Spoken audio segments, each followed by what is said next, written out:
98.5 The Sports Hub. We got more headlines in 30 minutes.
Every moment more with FanDuel. It's a very special show today because not only is it Hardy and I, it is Ryan Johnston, who filled in 360 days last year, and also Michael Holley, who I've never had the pleasure of working with. You've never worked with Holley? I have not worked with Michael Holley. You are in for the treat of a lifetime, Fred. He is an absolute lamb. They thought that I was too similar to his old partner. And they thought I was the Dale Arnold of 98.5 The Sports Hub, and they said people are just going to accuse you of copying. Oh yeah, well, and then you treat Wallach basically the same way. Yes, indeed, they do. I throw many fits, many fits. Ryan Johnston, I put him down. If you don't know, Dale Arnold, no fan of our own John Wallach. Yeah. Well, I understand there were some issues there. Wallach's still a little reluctant to talk about it. No, he's not. He's actually not reluctant to talk about it. But I haven't heard him on the air say that he much. has. Oh, yeah, he has. Absolutely has. I should listen to the show. As much as he can. Yeah. I mean, as much as he's capable of doing with his one testicle. You know what Fred, I'm saying? Yes. I thought that was a private conversation. I thought we talked about that privately, that you and Dale were like, that we weren't going to bring that to the air. I thought that was just between us. I just wanted to state the obvious, Michael, before we got going today. I have to tell you, I wanted to get that out of the way. But listen, it's very exciting. We are at the Hardy and I are at the Brook Meadow Country Club. This is the 2024 Hoosier Caddy Classic. Proceeds benefit PACT, Pediatric Advanced Care Team at the Boston Children's Hospital. I want to thank the Brook Meadow Country Club, the Long Drink, the Boston Bruins Foundation, the FootJoy, Titleist, Town Fair Tire, Golfers Warehouse, and PXG, all things that Hardy gets free stuff from. That's not true. There's at least one thing on there I haven't gotten anything free from. Yeah, 617-779-0985. Yeah, that's all you got to do, kids, is get up at 5 in the morning on Sundays and broadcast to an audience of 4. You know something? First of all, I'm not taking the bait on this one. Second of all, I bet both Holly and Ryan were listening to the Sports Hub Golf Club on Sunday morning. What was your favorite part, guys? RJ? I like the part where you talk to that guy from the course. Oh, God, thank you. Yes, Ed Davis. You've heard it. So Ed Davis, director of golf from Green Harbor Golf Club in Marshfield, Mass. And we played the signature hole together, Fred. Listen to the podcast. There's audio of us playing number 9. It's a par 4. It's playing about 370 that day. Ed hit a beautiful draw right down the middle. Missed that tree in the middle of the fairway. They've got a tree in the middle of the fairway. He made par. I made bogey. Spoiler alert. It's all on the podcast, 985thesportshub.com. Hardy's going to hate me so much today. We're playing together with two guys who are two people. I don't know if they're guys. They're probably women. You would think that have bid on us. It's like a bachelor auction. Yeah, absolutely. I'm available. Hardy's going to be he's not going to, I have not played very much this year. He's not going to like this. I fear that you're not going to be taking this very seriously. That is my chief concern.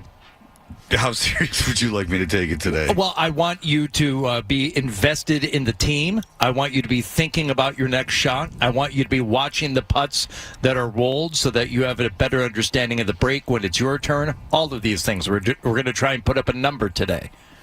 Okay, so the idea is to pay attention because you're not going to win, and it's almost bad form to win. Yeah, I would agree with that. And there was. Ryan, you've played in these things before, right? These scrambles, sure. Things like them. Yep. There were a pair of guys, I don't know if they're back this year, Kelly, the two guys that used to pay for 4 spots, but they would each take 2 shots. Are those guys back this year? I don't know. Okay, she doesn't know. That's not allowed. Exactly. Thank you. Because no, you got to. The whole thing about a scramble is you got to be dragging at least 1 or 2 really terrible golfers in your foursome. Right. Which is we've got that going for ourselves. So yeah, and then Beers is like scratch because he doesn't have to pay for anything either. So that's the way it goes. No, because he's a hockey player, and years ago, I'm going to drop a big name here, but this is one of my favorite things that I ever did on the golf show was I got Ray Bork, who was in one day to do a segment with us. I said, Ray, you're one of these, hockey players who's a really good golfer. He was, low single digit at the time. I'm like, what is it about hockey players that make you guys so good at golf? Is it the hand-eye coordination? Is it the downward movement? Is it the core strength? And he said, I think it's just because we have our summers off. And that's it. So that's deep answer there, right? Yeah. Open that up right for you. And any guy I've ever played with, Chris Wagner's played in this thing a few times. It's like, yeah, we got our summers off. Play a lot of golf, no big deal. Do you guys have any sense of how many people competed to play with you today? Like, what was it? Was it a record amount? Was it hundreds and hundreds who bid to play with Toucher and Hardy today? It was $5,000 less than to play with Felger and Maz. 4,000.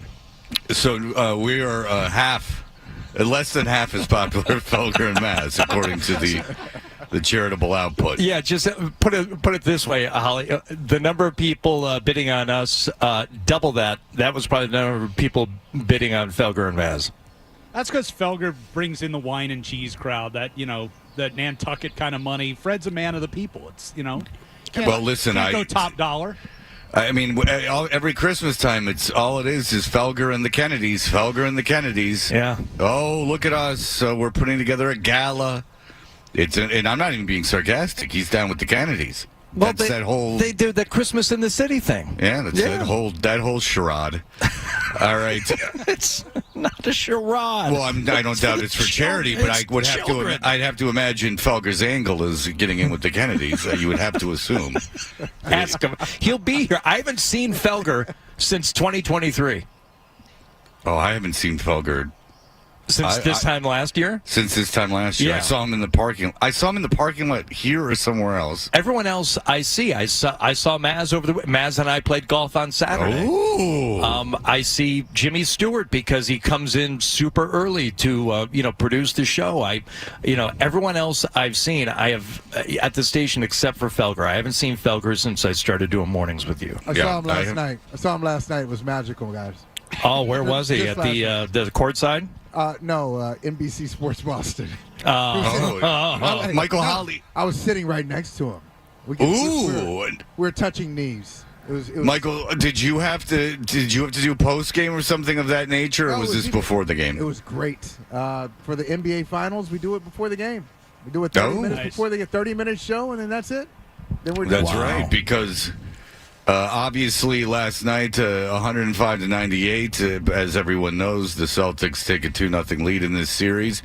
Did you see by any chance any of you guys see the kid that was asked Luka Doncic before the game for a picture, and when Doncic took a picture with him, he said thanks, and he goes, Celtics in 4, they're going to beat you in 4.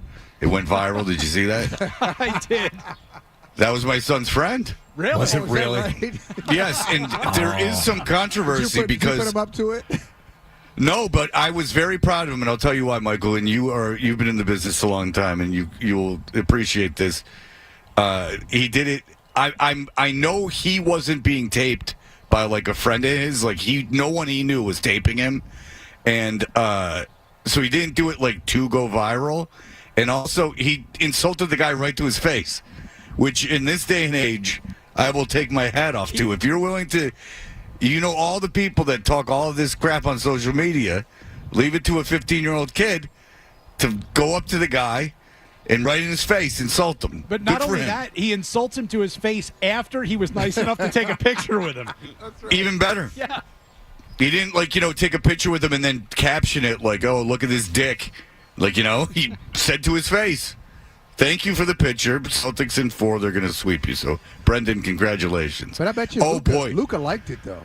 Luka talks trash. I think what we've seen in the first 2 games is not unusual for him. He likes to engage with the crowd, except the difference between Luka and Kyrie, he can still engage with the crowd and ball out. Kyrie engages with the crowd and he just loses his mind and loses his game. So yeah, Michael. So Kyrie was not good yesterday again. He hasn't made a 3 in this series, right? In the first 2 games, 0 for 8. 0 for 8 from 3, and a lot of those were open. So you think you're in the camp that the crowd has got into him? Always. And it's almost like he goes out of. He's such an actor, Kyrie. He goes out of his way to prove that Boston is not getting to him, and the more he tries to prove it, the more it gets to him. First quarter, he hit that what he thought was a 3 foot on the line, right, and immediately was trash talking people in the front row. It's in his head. You're not good at it. You're not good at this. You're not good at. You just got to ignore the crowd and play your game. But even if he ignores the crowd, I think just the Boston bothers him. Boston makes him uncomfortable, and he gave us a sense of what he goes through. He tried to say it was about his teammates, but it's really about him. Remember before the series started, he said, oh, yeah, telling my young teammates, go in there, just breathe.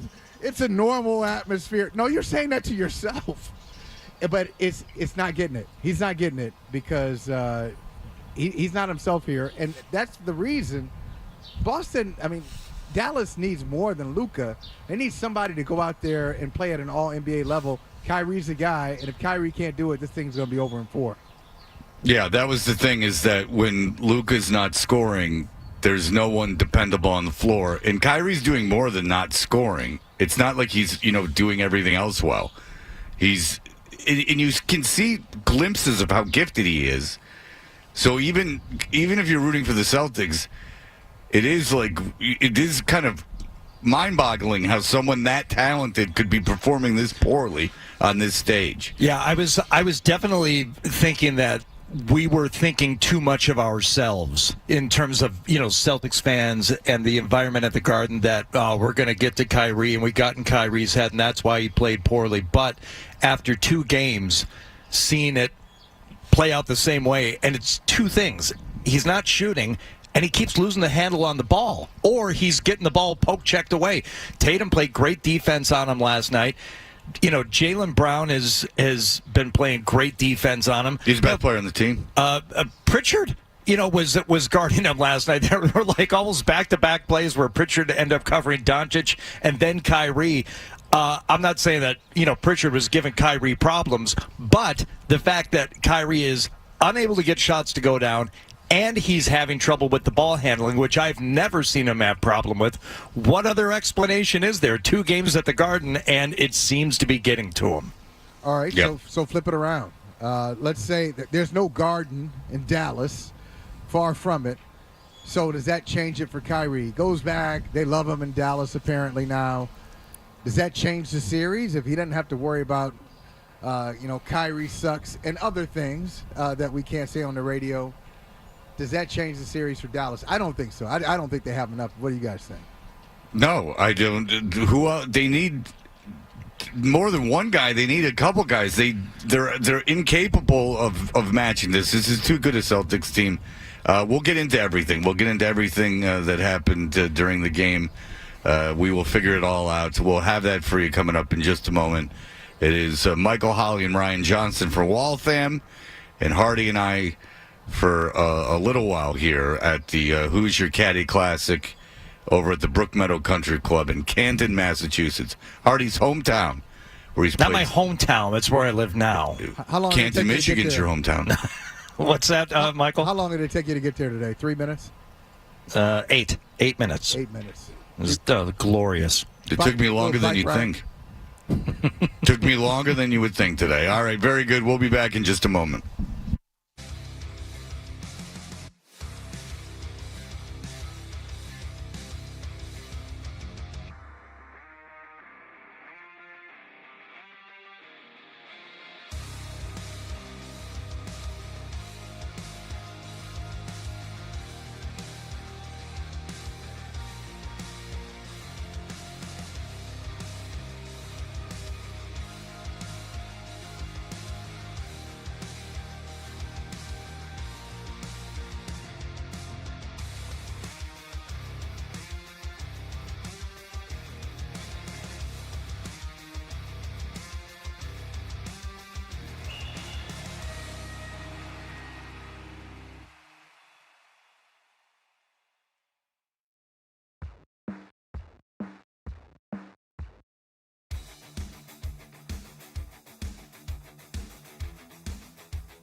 which is a Cedric the Entertainer movie.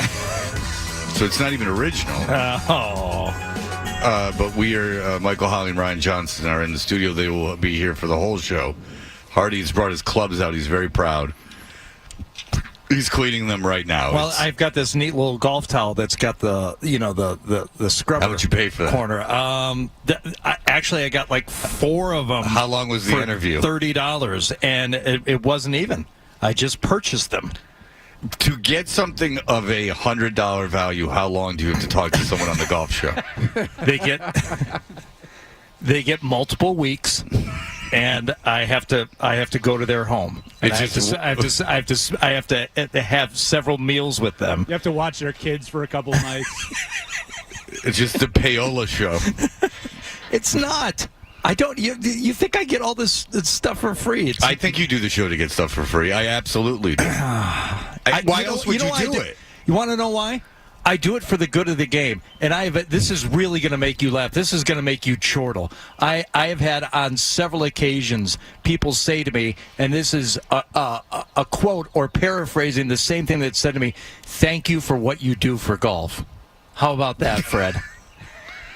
They need the publicity of the local station at 7 in the morning on Sundays? It's not just the broadcast. As you know, it lives forever online on the podcast and everything else. And we're growing the game. We're growing the frickin' game, Fred. And if you don't want to grow the game, then don't grow the game. But I'm gonna do my part to grow the game. For shut-ins and blind people.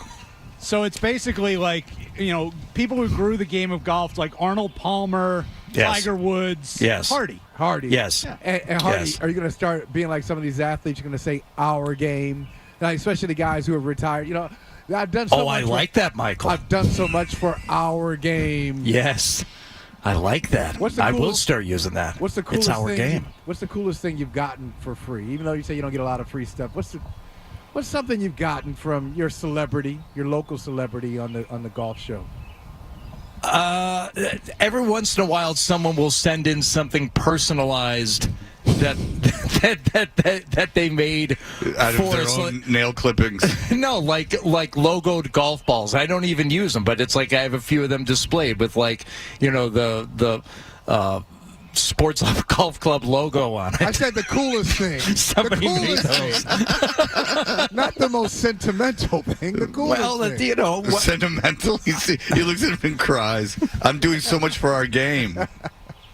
All right. I'm done. All right. Ryan, are you going to take us through what happened last evening? I guess. Kyle, fire it up. Go ahead. Yeah. Go ahead. All right. Very good. Just go. It's a skeleton crew today, fellas. Everyone's playing golf. All right, dude. What's going on, Ryan? Take us through the game. Go ahead, Kyle. Fire it. Or not. Dan's playing in this thing. Don't. Dan and Mike. Everyone's gone. Just. Guarding Derek White. It comes to Jalen right side. Jalen left-hand dribble coming strong in the paint. Lays it up and in with the left hand. You made something happen, Jalen. With the block shot, come back to layup. Easy opportunity there as Luka just pulled away defensively. All right, so there's Jaylen Brown. Not sure exactly when that was. I'll be honest. No clue where that was in the game. Could have been first quarter, could have been fourth. It was important. It was an important play in the game. Come on, RJ. You can tell. You can tell from Grandy's call. It was a very important part of the You can tell how excited everybody was. It was a big play. It seemed like the crowd was very excited by what was going on at the moment. So that was part of a 105-98 win in Game 2. RJ's a pro. I love RJ. That's right, RJ. Yes, indeed. Indeed. And we saw everyone. Drew Holiday, arguably the best player on the court last night. We saw Derek White. Well, I mean, I guess chronologically speaking, And somebody said this on the broadcast last night. I don't know if it was Doris, but she agreed with it. Somebody said, I concur. Venison is the best meat to dry. Michael, I don't know if you've been introduced to Doris. God. She makes frequent appearances on the show. It's like going to a museum, isn't it? It's like I go to the museum, yes, the Natural History Museum. Yeah. Sometimes I can get pointers at how to fashion talons of my own from a great wildebeest. So, Doris, I believe somebody said last night, and you agreed with the notion that the NBA is a first quarter league. I have not heard this before. I don't agree with it. Well, when tracking the beast, it's important to plan ahead. For instance, my first quarter would be acquiring urine of the great beast. And what do you do with the urine of the beast? I fashion makeup out of it, so I can hide in the wild and attract them. Okay. Did anyone else hear this last night? Because they were talking about how Dallas got off to a much better start last night, and at what point they were up 7. It was like 13-6 early on, and the Celtics were having some problems offensively. And somebody said, "Oh, it's first quarter league." What the hell is that? What does that mean? She attributed that to Doug Collins, I believe. So Dougie Ballgame, the guy before the Chicago was good. Does either one of you guys know what that is or what that means? No, but I don't know what that means. But a lot of stuff that people say, even the and Jeff Van Gundy is here now, going to be on the coaching staff next year for Joe Mazzulla. It's a make-miss league thing. Yes. Obviously. Yeah. How is that? But how is that? It's a make-miss league. Yeah, you got to make baskets. But the first quarter thing and if you doesn't miss make baskets, sense. It's not good. The first quarter thing doesn't really make sense because the NBA, it's a game of runs, really. Right. If you're up 30 at the end of the first quarter, it's almost guaranteed that's going to be a 5-point game at some point. Like the team who's trailing big always comes back and makes a game of it for a while. The first quarter league, I mean, you think about what Jason, did you guys hear what Jason Kidd said after game 1? He's in the locker room talking to his guys. He said, "Hey, who won the third quarter?"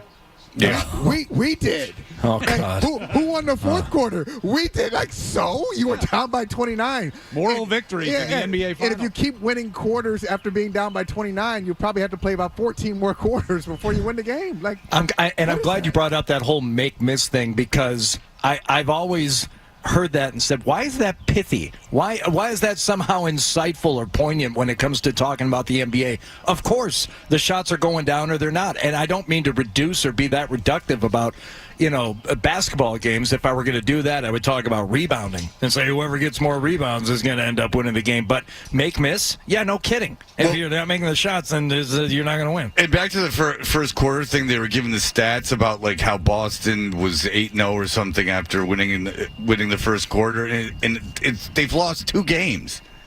Like, big deal. So they're 8-0, and they've won most of the other ones too. What is this? It was a nonsense stat. I thought about that right when I woke up this morning, actually. I thought about that this morning. I'm like, so they win every game. It doesn't matter if they won the first quarter or not. Yeah. Yeah. And then, that bothered me. Well, but you know what, Fred, though? If Doris says, if you thought about it when you woke up this morning, then it was an impactful stat because it was on your mind first thing this morning. Well, I'll tell you this. Doris Burke is 1,000 times better than J.J. Redick. That I will give you. J.J. Redick is still straddling the fence. We will find out today if he's indeed being usurped for that Lakers job because it's got to hurt him regardless because he knows he was not the first choice, and it's very public that he was not the first choice. So J.J. Redick in kind of a purgatory right now. My theory, Michael, is that J.J. Redick, he went on Felger and Maz, as I'm sure you've heard. Oh, yeah. As you work with the man. But he was obstinate. Like, he was being more than just cagey. He was being a dick. And I thought the excuse would be, well, I thought I was getting the Lakers job. I'm mandated by ABC to go do these interviews to promote the broadcast. But, like, I'm just kind of buying time until I get this Laker gig. So I am delighted now that it seems, well, at least we know, even if he does get the Laker job, he was certainly not the first choice. which delights me. Well, a couple of things. One, Fred, who says during an interview or during any time when you're talking to somebody about ball, who says, that's an asinine way of looking at basketball? Like, who says that? Right. How does that just roll off your tongue? That is an asinine way of looking at the game. And then secondly, he must have really pissed off LeBron during one of those podcasts. I think he had a bad podcast because he had the inside track. You're doing a podcast with LeBron James. LeBron is the only reason you're a candidate for the job. And then all of a sudden, here comes Dan Hurley getting a record offer to be the coach. What happened? Wait do you see the record offer he gets from UConn today? Yeah, they were both. I guess they were both usurped. Yes, LeBron and JJ, because I can't imagine LeBron said, you know what? I want Dan Hurley. I want a college coach who's won the last 2 championships. I want that guy to be my coach. I don't see that. But he seems to run out of steam now, LeBron. Like the whole Bronny James thing, and that kind of then LeBron kind of backpedaled on that, and maybe he just, they went to him and they were like, hey, we want to really try to make a big splash with the coaching hire, and we were thinking about doing this. He just shrugged his shoulders and went, all right, who cares? I'm old. Just do whatever the hell you want to do. Yeah. Or maybe whoever it is, I'm not going to have to play for him long. That's anyway. right. Or maybe JJ got caught up in the negotiation between Jenny Buss and LeBron. Jenny says, okay, I want to have JJ can't be the coach. I need to have Dan Hurley. But as a little peace offering, we'll draft Bronny, who's really a second-round pick. We'll draft him at number 17. We will make your kid a first-round pick if you will concede that JJ can't be your hand-picked coach. Well, I'll ask you this, Michael. Would you, if you had a kid, if you were LeBron James and your kid was coming out, and a second-round pick, Stephen A. Smith made a great point about Bronny James being a second-round pick, is that he, according to Stephen A. Smith, because I didn't track it, Bronny James was like the 93rd ranked prospect by ESPN, and then all of a sudden he became like the exact second-round pick that the Lakers had, whatever pick it is. He became that ranked prospect. And Stephen A. Smith was saying, well, this can't be a coincidence. Like, he didn't do anything in the last 2 weeks to improve his draft position by, 60 points, 60 positions. He didn't grow 6 inches. No, he's not. He wasn't. He was a McDonald's All-American, but I've talked to, because he's LeBron James' kid. Exactly. He's not big. He's very athletic, but he's not big. He can't shoot. So anyway, if you were LeBron James, Michael, because we've discussed this among ourselves, and I'm sure we've even talked to Ryan about it, but if would you even want that for your kid? That obvious, just, it's a fact that you only are doing this because of me. That there's no, you have not paved your own way. That if basketball is truly your passion, this kind of takes the rug out from underneath you, because now you can never be your own person in this league. It's too late for that, though. It's already, so would I want that? Yes, because I've already done it. Like, Bronny James is in this position because of LeBron. You just pointed it out. He was a McDonald's All-American. He shouldn't have been a McDonald's All-American. When LeBron went to the Lakers and he got Bronny into the top high school, that happened because of LeBron James. Bronny was not the best player on his high school team. He shouldn't have played as much as he did in high school. Check his Instagram. He's got more Instagram followers than some pro athletes right now. Bronny James. He's got commercials because of his father. So it's too late to say, hey, Dad, I'm going to make my own way. No, you're not going to make your own way because you've already taken advantage of all the things they have to offer, which I'm not saying. And look, I'm not saying it's a bad thing, because I probably would do the same thing. If LeBron James is my father, I'm going to take advantage of the celebrity too. Oh, if I'm Bronny, I'm taking advantage of all of it. Sure. And if I'm LeBron, I'm putting my kid in the best position to go forward. But then there is a point where if the kid truly loves basketball, the best thing I can do for him at a point is to go, all right, I've taken you this far. Now I got to now it's kind of like up to you. I got you went to USC, stick around in college, go to the G League, do whatever the hell you want to do, but I can't. This is where I got to stop, because this is not good for anybody. Except, Fred, what if Bronny is drafted by the Washington Wizards or the Detroit Pistons? You know, these franchises that are just trying to find their way. And if you're LeBron, you say, okay, I want you to make your own way. But the NBA really, going to Washington, that's not the NBA. I want to show you what the NBA really is. I'm not going to be here much longer. I'm 40 years old. I'm going to show you everything I know. I'm going to take you. I'm literally going to walk you around. I'm going to show you how to be a pro. And then if you don't make it after I'm gone, so be it. But I want to give you a better start than some random NBA franchise will give you. Wouldn't you think it's creepy, though, if your kid was not? I don't mean this is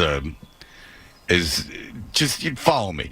Don't you think if you have like a 20-year-old kid that's getting drafted, you're traveling the country, you're very famous, isn't that probably the time you don't want to be around him all the time?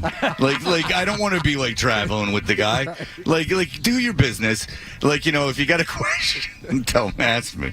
But you know, get NDAs, do all these things that we have to do as NBA players.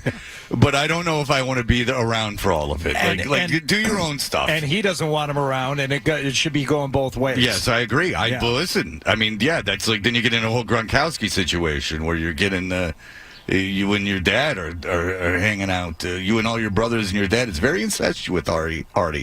I've been Invisalign, and I apologize for lisping occasionally.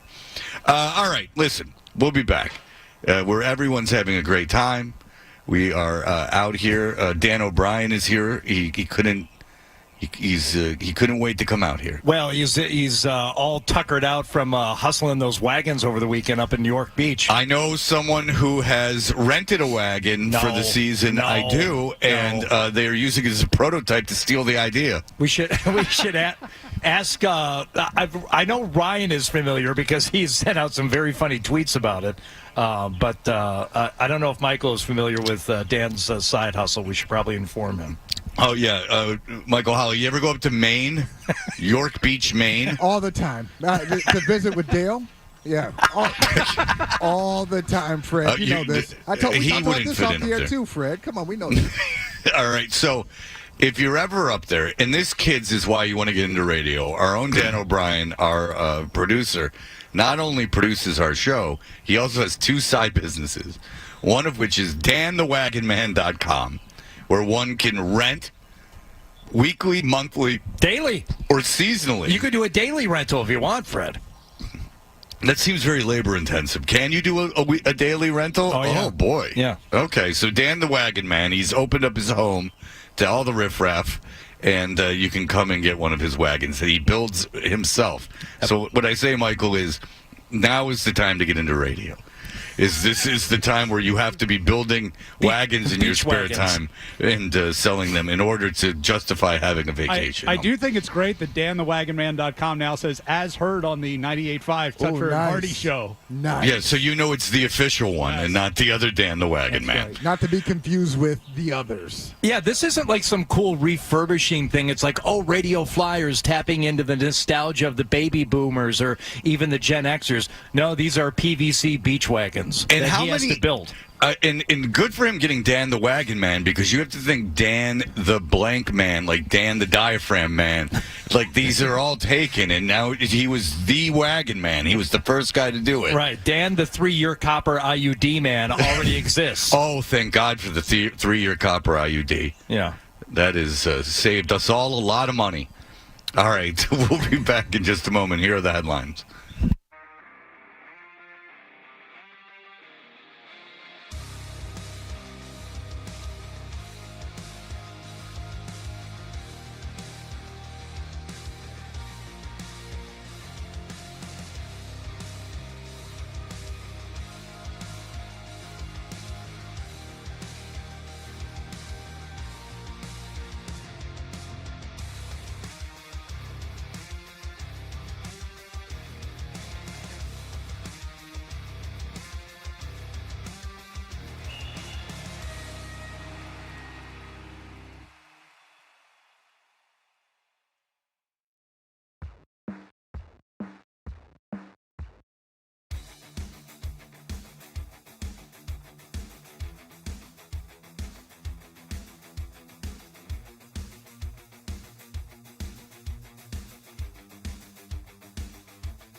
in Hardystown of Canton, Massachusetts. He's like a kid in a candy store, fellas.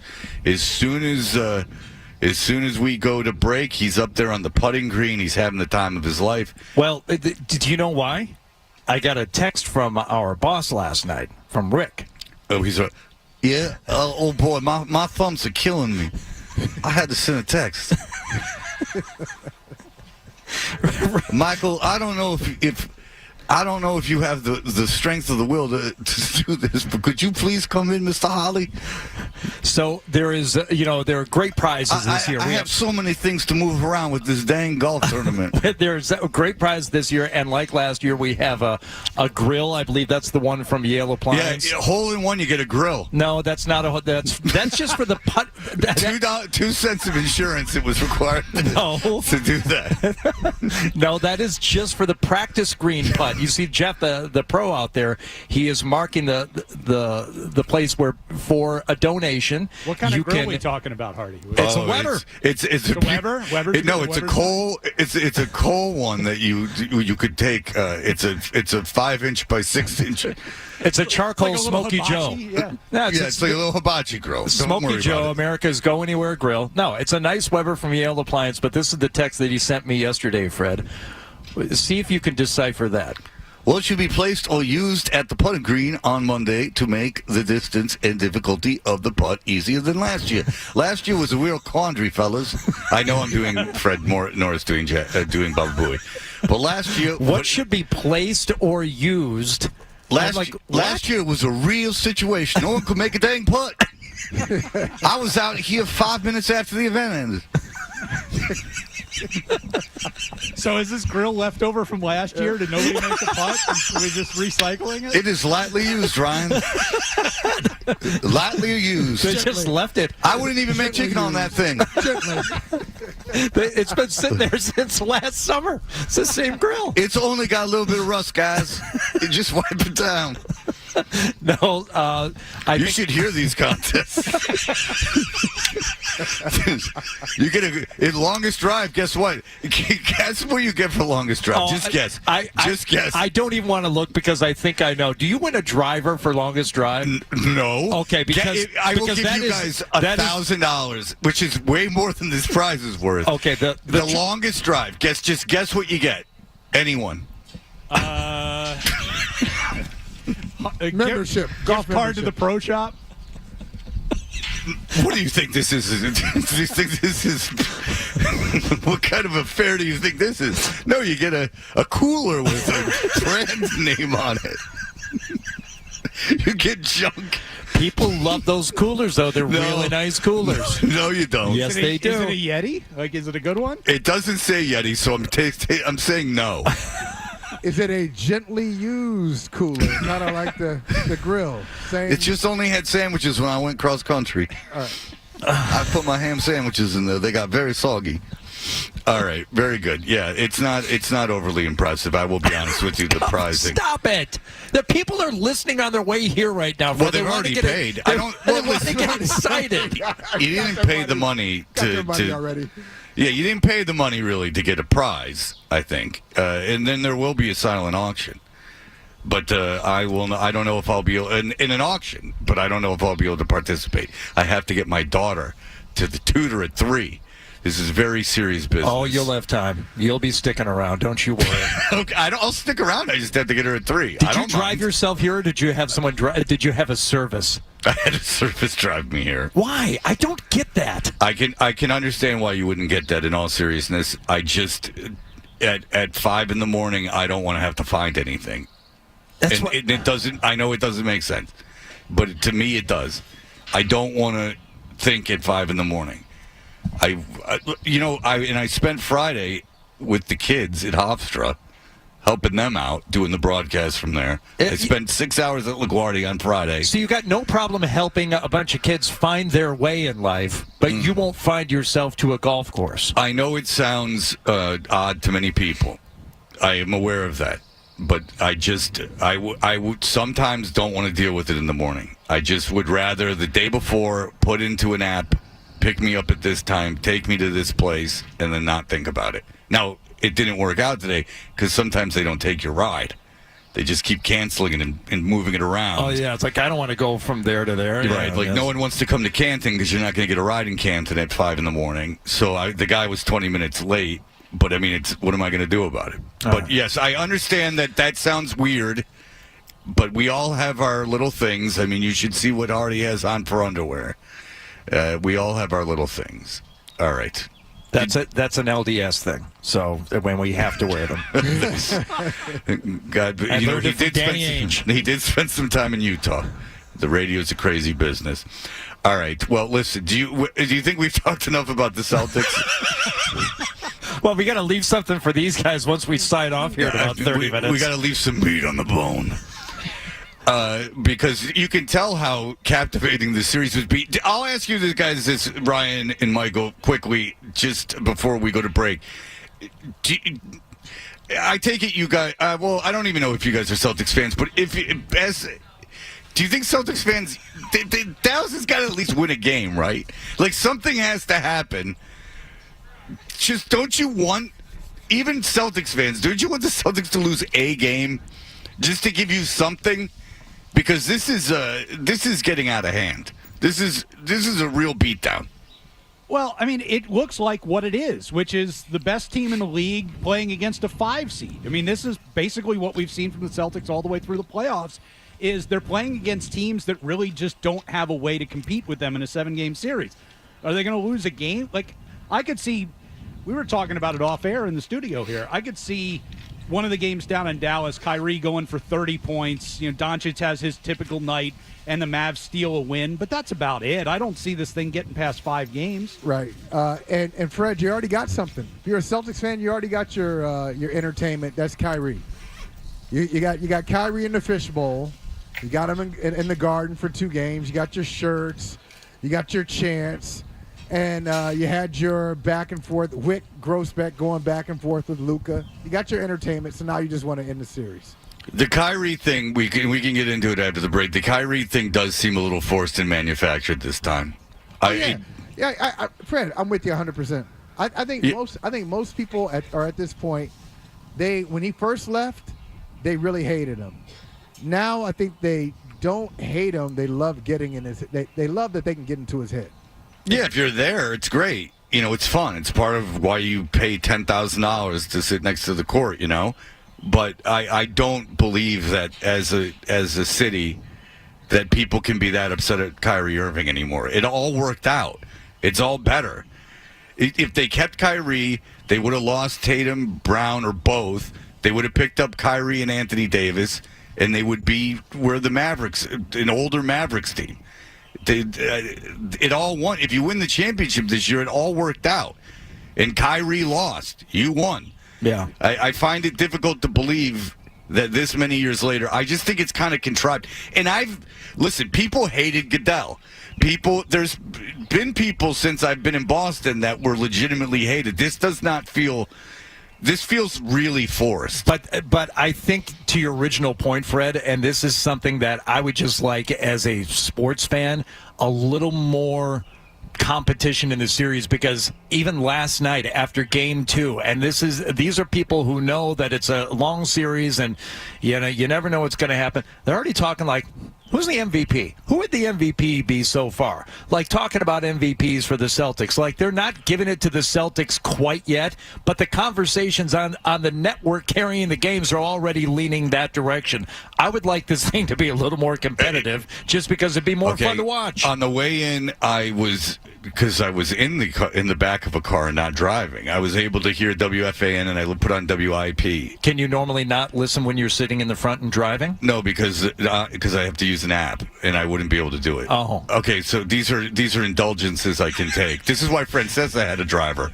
So so I put on WIP and I put on in Philadelphia and I put on WFAN in New York, and they have live shows from 5 to 6, and they were talking about the Eagles on WIP, and they were talking about the Yankees on WFAN. And the only reason I bring that up is that I think in any normal basketball season, they would have been talking about the Celtics series, which is a credit to the Celtics. I mean, the Celtics are by far the best team. Well, nationally, Game 1 was the lowest finals game in history ratings-wise, except for during COVID. Wow. Like nobody watched the series, and part of it is, I would imagine that they took like 3 months off before the finals started, so you kind of lost all the momentum of the playoffs. But it's not a terribly, must-watch series. Yeah, it's just weird. Like, and then the national show on our station wasn't talking about it, so and neither are we. We're talking about giving away coolers. All right, we'll be right back. Michael Holly, Ryan Johnson, Hardy, and I in just a moment.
Half Toucher. Dressed like a gorilla. Half Hardy. A big, beautiful ball of flame. And a whole lot of Boston sports. And I have had many offers to become an insider.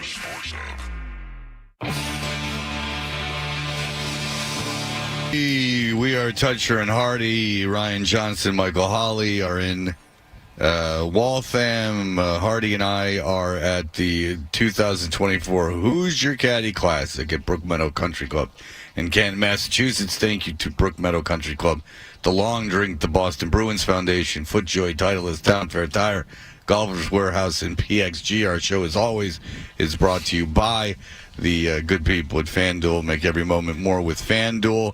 You can watch us on YouTube. It's all very exciting. We're outside. You can hear the dang birds chirping around. Where is Wallach, by the way? Wallach is not here yet. Little Nicholas has gotten here. You should see his clubs. He's got at least 4 of them in that bag.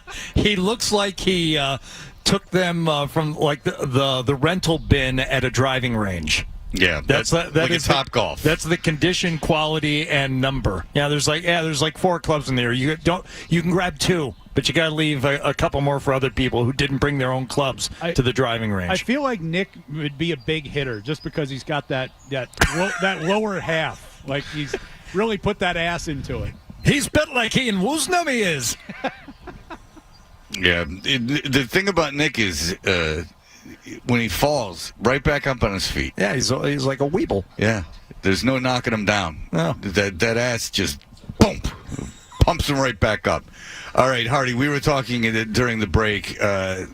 The Jason Tatum thing, number one, and I'm interested, in what Michael and Ryan say about it, because it was very easy at various times throughout the last couple of years to look at Tatum, and I've been one of them. I've been one of the guys saying, like, look, he's an excellent regular season player unless it's a close game, and I don't see the clutchness from Jason Tatum. I don't necessarily want him taking the last shot, and I was happy when Grant Williams and even Marcus Smart at least were gone to the extent that they wouldn't be taking the last shot. I wanted the ball going through Tatum's hands in big moments in the game, but this isn't clutch. This series hasn't required really a lot of big shots to be made yet so far through the first 2 games.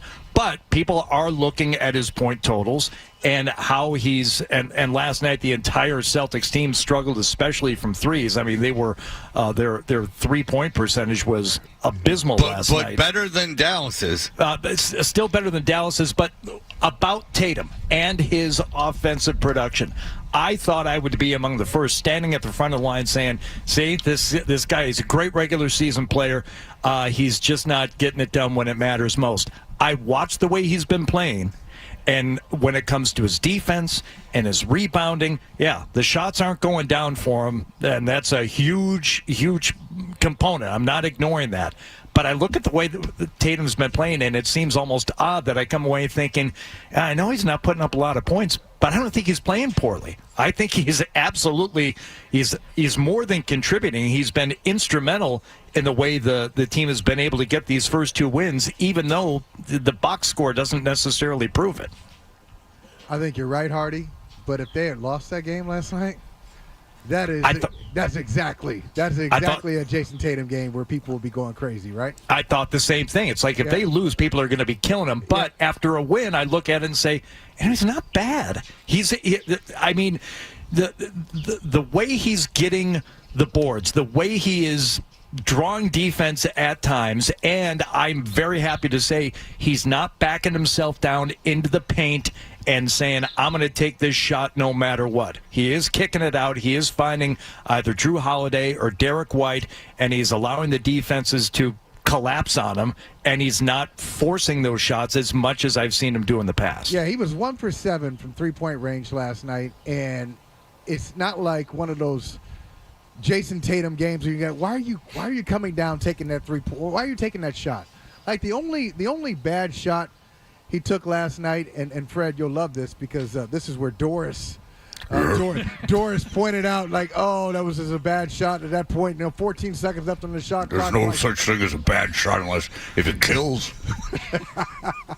He took like wounds. He took like a 14. To really nick something and follow the blood trail. That's chef's kiss. He took like a 14-foot turnaround. But anyway, he made a lot of the right plays, and a lot of those misses were at the rim. Strangely, he just couldn't finish last night. I mean, like missing like 5-footers and missing layups.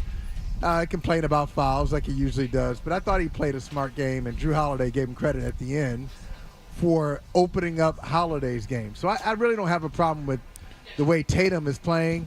And if I had to compare it, look, Luka Doncic is getting these triple-doubles. I would hate playing with Luka.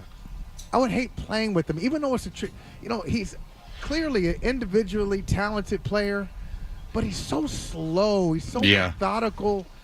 It would be. I can understand why it's hard to find a number 2 guy. Whether it was Jalen Brunson didn't really click with Luka, Porzingis didn't click with Luka. You can, if you watch him, you can understand why it's hard to play with him.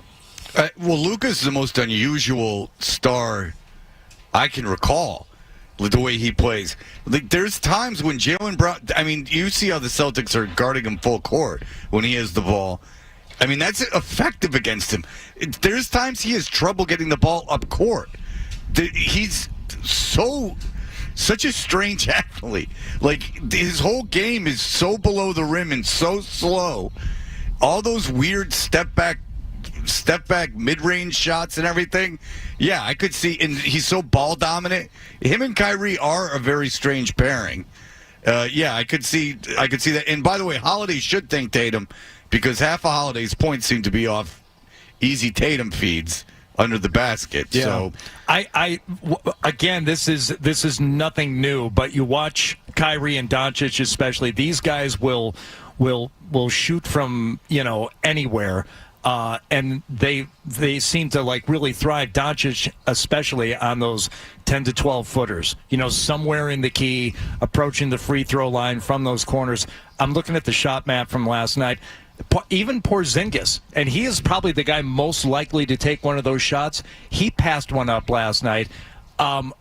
And Tatum won't do it. Like, Tatum will either take the 3 or he'll be under the basket. He's like pathologically opposed to taking anything in that range. And I know they've been coached that way, and I know statistically that's what they've determined. But it is maddening to see another team, even when they lose. I understand that it hasn't done the Mavs, any good, but at least they've got guys who will take those shots when they're open, 10 feet from the rim. Like, take that shot. I saw Porzingis do it last night. He didn't know what to do. He took like 2 more dribbles. He's like, no, this isn't my spot. I either have to be 3 feet closer or 10 feet back. And they won't take those shots. And Tatum is another one. I wonder if there's like one element of his game that's missing right now that could really serve him well to be able to, I don't know, take a 10 to 12 footer pull-up jumper and see if those will go down, because nothing else is. A pull-up jumper as opposed to a fadeaway too. Because what you're talking about, you're right. He won't take that one, but he will take he'll take a fallback even when he's got a little guy on him. We've seen that this year. Remember, they lost that Cleveland game when he had like 19 dribbles. At the end, like he was just dribbling the hell out of the ball. Tried to just push it through the parquet. He had Darius Garland on him. And Darius Garland's like 6'1", 6'2". Tatum 6'8", and he's fading away from him. So he should learn from Porzingis. Porzingis, when he has a little guy on him, the little guy is fouling him. They don't call the fouls. And they'll just shoot over him. It's like, okay, you're 6'8", 6'7". I'm 7'2". I'll shoot over you and I'll score. So Tatum could develop that in his game. Yeah, Doncic does that too, and that's one thing Dallas actually was doing, was picking on mismatches, and to some success last night.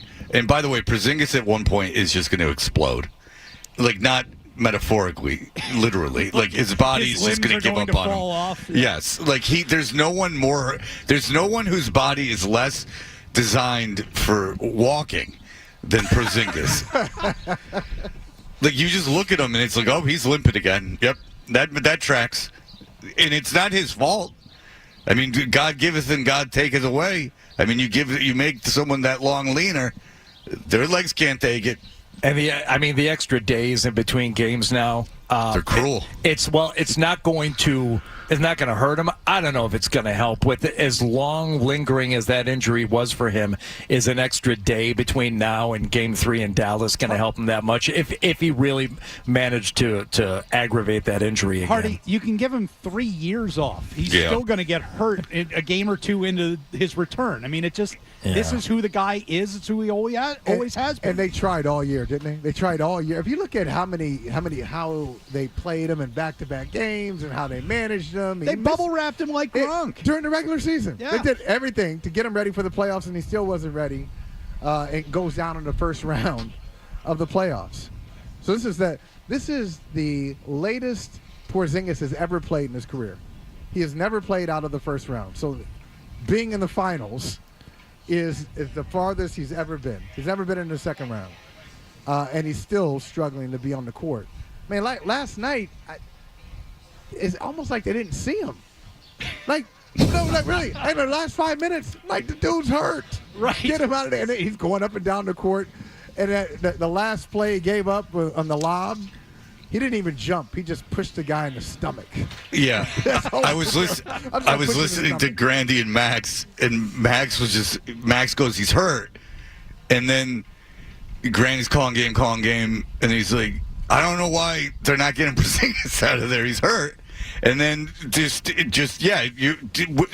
what you're expressing, Michael, is exactly how Cedric was calling it during the game. Like, he was marveling at the fact that it was just being ignored. Like, hey, the big guy's limping.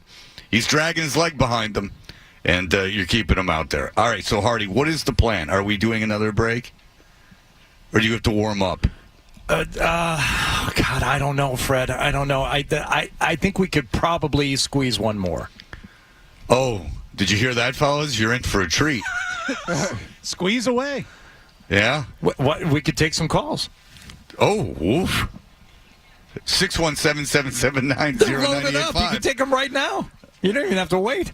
Oh, we'll wait. Okay. Yeah, give the people something to think about. All right.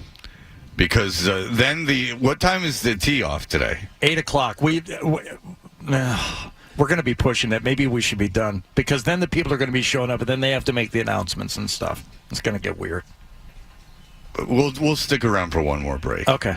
And then we'll and then you'll get the show you've always wanted, Johnston and Holly. Yeah. We'll be back in just a moment. You're listening to.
Twitch feed of this is going to be used all around the internet. Get up. The cat is finally out of the bag. Get up. We're back. Toucher and Hardy. Get up. 98.5 The Sports Zone.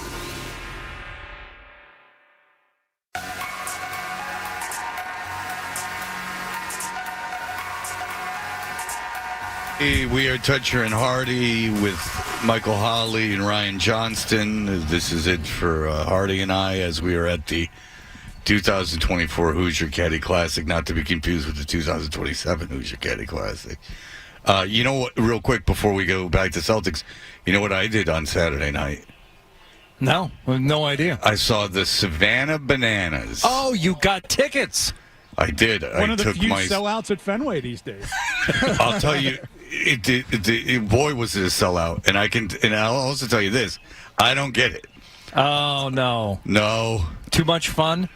Too much fun. Too much forced fun. Unless you are, I would guess, a female who stepped on a rake and got nailed in the head. Or a 3-year-old. Why that would be? Why does it have to be a female? Because they play It's Raining Men and like act out scenes from Clueless. It's like 4 women. A few minutes ago on the news, they were showing clips of like an entire team of shirtless hunks. Oh yeah. Out doing a dance around the infield. You didn't enjoy that? And Fred, the crowd seemed to be really into it. Who? First of all, who'd you go with? I went with my son because we were under the impression it was like cool diving and flipping and stuff, and he plays baseball, but it was almost like Thunder from Down Under. It was almost like a gay family like Broadway show. James Corden was there.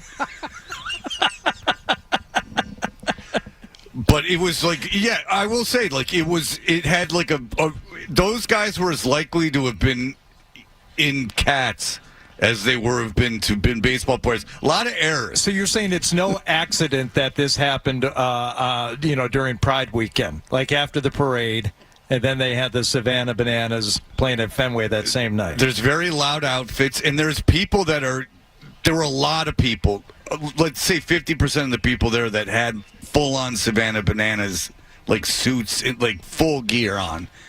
And there was a bit of a Village People situation happening. Let's put it this way. It's a musical theater production.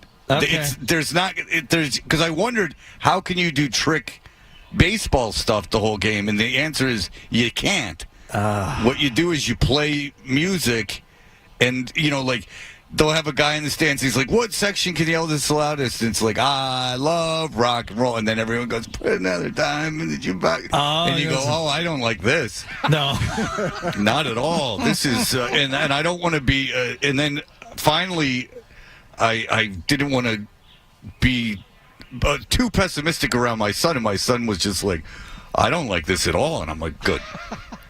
Now we can go. I'm surprised. This is what we'll do." How'd you go? Like, what was that process? How did you say, you know what, I'm going to go to the Savannah Bananas? Okay, so we would go to Hilton Head, and Hilton Head, right by Savannah, and Savannah Bananas, when you see it on TikTok, because they consume everything, Michael, on TikTok. So TikTok, it looks awesome. Like, there's a dude that, like, flips while he catches a fly ball to center field. The dude does a backflip and catches it on the way down. When you see the cool stuff they do, you assume it's like they just do Ozzie Smith highlights the whole time. But you can't. But then when you get there, you realize you can't do that. That it's going to be, you got to fill the time. So it's meant to be consumed in like 30-second clips, not hours of entertainment. That's exactly what it is. Like, in 30-second clips, it's awesome because those guys can do cool stuff, but they're like gymnasts, They make like throwing errors and screw things up. But I did get to see Johnny Gomes. Hacksaw Johnny Gomes was there. Hell yeah! And then some dude I can't remember that played for. Bill Lee was there, and they brought him out. Papelbon pitched in the 8th inning too, right? Oh, I wasn't there for that. You missed Papelbon? It was gone. It was long gone. Bill Lee, like, who's old and he looks really good, and he came in and like he couldn't throw strikes, so he was out there for like a while. Oh. But you don't win the game; you win the inning. you win the inning, and if you walk, you get to run until everybody on the defense has touched the ball. It's do they fun. explain this as they're going on? No, there's no explanation. It's part of the fun is that you get to figure out what's going on in between them acting out scenes from Clueless. I don't think I would like this either. Harvey Firestein was in it. They did the Torch Song Trilogy. They acted stuff out from that. Is there any moment where they're just playing baseball and it kind of gets boring and the crowd's like, do something wacky? No. I wish. So there's no actual baseball being played ever. Yeah, but they don't it's like a pitching machine. Like the pitcher doesn't hold the ball, right? Like so, and then there's always music and chicanery going on. Okay. Like they're throwing crap into the crowd. It's just a lot. All right, whatever. Fred, you know what you should have done to entertain yourself? And I thought about this as I heard you do your boss's voice, Rick Radzik. You should have done a 3-person booth just by yourself with Radzik, McCarthy, and Doris. Oh. Well, I've said it before, but Michael, if I'll tell you this, every time I was out at Fenway this year, it looked like, talk about Savannah Bananas, it looked like these Red Sox were slipping on banana peels and falling on their fannies. I'm saying they're not good. They're a joke. John Henry Morley. I can't think of anything. There's other people starting to congregate. I gave it a shot. I gave you one of the voices. All right, here we go. Sean, go ahead. Sean on line 2. Let's take a phone call. Sean, go ahead. Hey, good morning. Thanks for taking my call. Hey. Hey, guys. Quickly, ever since the Celtics got Porzingis, I've been telling my family and friends, we need to think of him as the Boston Celtics version of Chris Sale. Each guy, when healthy, is a superstar in their respective sports. I think each guy, if they could have stayed healthy, would get in each of their respective Hall of Fames. But each guy, you want to wrap them in cellophane or bubble wrap when they're not playing because they're so injury prone.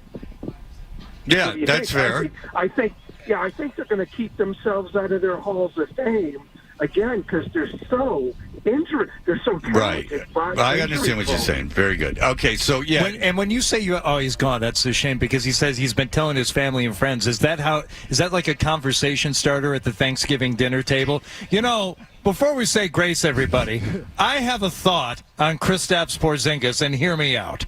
Yeah. And then he lays out the whole theory. But, everyone makes the NBA Hall of Fame. So Porzingis would have made the Hall of Fame because he has that kind of talent. But as we all know, he can't stay healthy, and there you go. I mean, when a 7'10" guy that can shoot threes and block shots, he's going to, he has all the talent. But again, his hips are just going to explode one day. I mean, it's almost sad to watch him. Yeah, but the shots that he is able to make, and you guys have seen this, I've seen it, I still can't get used to it because you're used to like an NBA trajectory on three-pointers and on jump shots, and that's not Porzingis. He line drives those things at the rim, and they all go in. Yeah. It's uncanny. Like a double. It's like a well-hit double to left center. Just a liner into the gap. Yeah. But, to Sean's point, the big difference is, Porzingis and Chris Sale. The difference is the Celtics didn't ask Porzingis to be like their ace. They didn't ask him to be their first, second, or third best player. The Red Sox asked Sale to be that. Yeah. So there's a difference. You have a guy like Chris Sale, if he's your number 4 starter, you feel pretty good about it. Okay, we'll take what we can get. Porzingis, if he's there, they're great. If he's not there, they're still good enough to win a championship. Someone said sale. There's a sale going on at Fenway for a bunch of bums. Yeah, that's very good. Very good, Matt. If Porzingis, was he your MVP for Game 1, Ryan? Yeah, I mean, if nothing else, because I didn't really know what to expect from him. All right, so he comes out and he lights the world on fire. It's like, hey, great, this is exactly the bump that this team needed. Wake everybody up, but if he can't play in Game 3, it's also first half big. MVP. It's really not that big right? of a deal. Like that's the thing. It's like this matchup is kind of so one-sided that if they didn't have Porzingis in the series, they're still up 2-0 right now. Yeah, there's no question about it. They tried to make a big deal about it on TV when Porzingis got hurt yesterday, and that Doris Burke was saying it was a big deal. And it's like, no, it's not.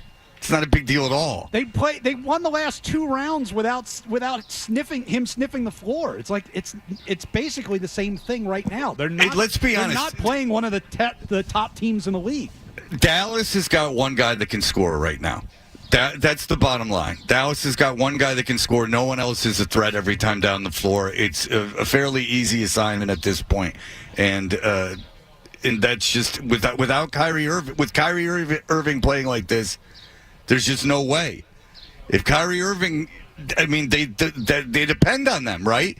You've got 2 stars. You need your 2 stars to score. And when Kyrie Irving's playing this poorly, and Doncic is the only guy, and we talked about it, how slow Doncic is and how slow everything moves, that's just, it's not going to work. They're not going to win.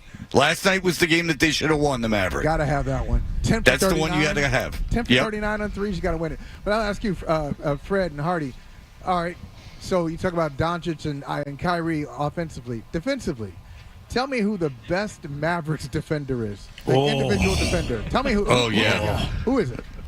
Oh. Well, I can tell you it's not Doncic. That's something I can tell you. The best defender, wasn't the best defender all season the kid from Duke? Yeah, Lively. Lively? And that's just at the rim. I mean, yeah. If and he played 19 minutes. You get him away from the rim, he's just going to foul the hell out of you. I mean, and he always looks confused when they call him like, dude, that was a foul. How about their challenge last night? Did you guys see that? Yes. They challenged. Yeah. I said, he whacked the hell out of him. Well, not only that, hands part of the ball. They weren't even going to get the ball.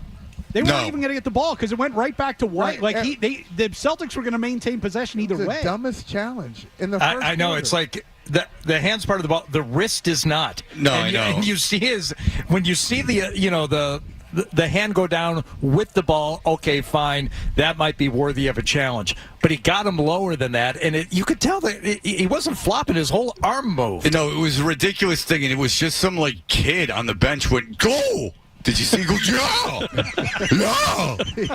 I saw that. Yeah, Jason Kidd looked over, and there's just some dork. Like, what do you do? I hold the iPad.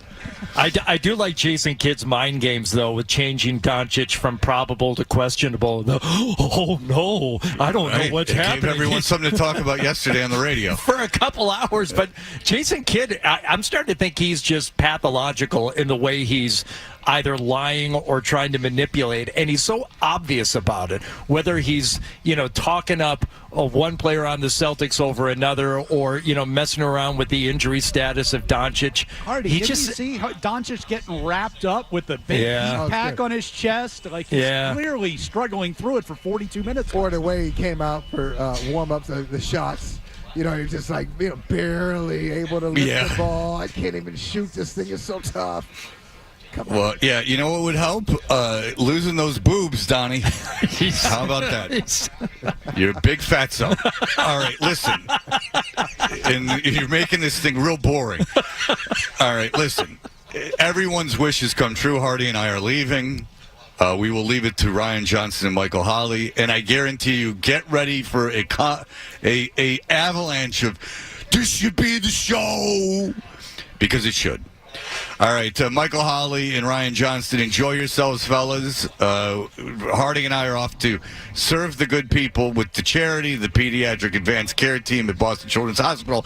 Big pat in the back to Harding and I for playing golf in the 2024 Hoosier Caddy Classic. You guys have to be entertaining for these people now, right? That's right. Go win that grill. Big money for you. You've got to, this has got to be like the best day of their lives. But only half as good as Felger and Mass.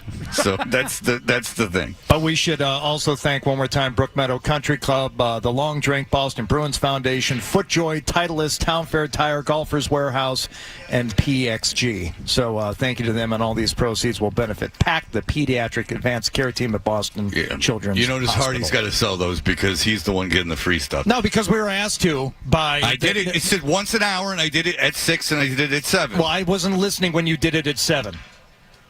I was paying attention to other things. He's like a kid in a candy store out here. Somebody paid thousands of dollars to sit in a golf cart with these two bickering like this for the next 5 hours. Do you want to, Fred, should we ride together or should we each ride with one of the auction winners? What do you want to do? We should decide this now. You want to ride with an auction winner or you want to ride with me? This is a real thing we're doing. Do you want me to hire a driver to come out and drive you around in your own golf cart? Did you get an Uber? I thought of a way I could be in my own golf cart. We're gonna have fun, buddy. Let's go. Come on. I'm not dreading it. You're gonna get pissed at me though. I'm not. Yes, you are. I swear I won't. I know you're not going to act pissed, but deep down you're going to be pissed at me. Do you trust me enough in my honesty to let you know whether or not I get pissed or not? And I'll tell you tomorrow morning if I get pissed at any point today. You'll get annoyed, not pissed, but you'll get annoyed with me. We'll find out. There's no question about it. It's an awful long time to be with me. All right, listen. You guys have a good time. We're off to play golf. Enjoy Holly and Johnston. And there you go. Okay. All right, here are the headlines. Sports Hub headlines. Celtics need just 2 more wins for Banner 18, a 105-98 victory over the Dallas Mavericks in Game 2 of the NBA Finals last night to take a 2-0 series lead. Drew Holiday led the way, 26 and 11 for him. Jason Tatum ended up at a rebound short of a triple-double. Jaylen Brown, 21. The only concern, if you call it that, Kristaps Porzingis left early, struggling through what appeared to be a leg issue. Said after the game he still expects to be ready for Game 3, but is also expecting to get some imaging done on his leg today. Game 3, by the way, Wednesday night in Dallas. After he interviewed with the Lakers for their vacant head coaching position, UConn basketball coach Danny Hurley says he plans to make a decision on his future today. Patriots will start a 3-day mandatory minicamp down in Foxborough. Noon today is when they're scheduled to hit the practice field. Red Sox beat the White Sox 10 innings yesterday. 6-4 was the final. Sox are off tonight. They'll open up a 6-game homestand starting with 3 against the Phillies tomorrow night. Stanley Cup final continues tonight. Florida hosting Edmonton for Game 2. Panthers lead that series 1-0. Scottie Scheffler, your winner at the PGA Tour Memorial Tournament. It's the 5th win in his last 8 events. Headlines are brought to you by the 99 Restaurants. 99 gift cards are the perfect last-minute gift for dads and grads. For every $50 gift card you purchase, receive 2 $5 bonus cards. You got to love the 9s. I'm Ryan Johnston on Boston's Home for Sports, 98.5 The Sports Hub. We got more headlines, 8 o'clock.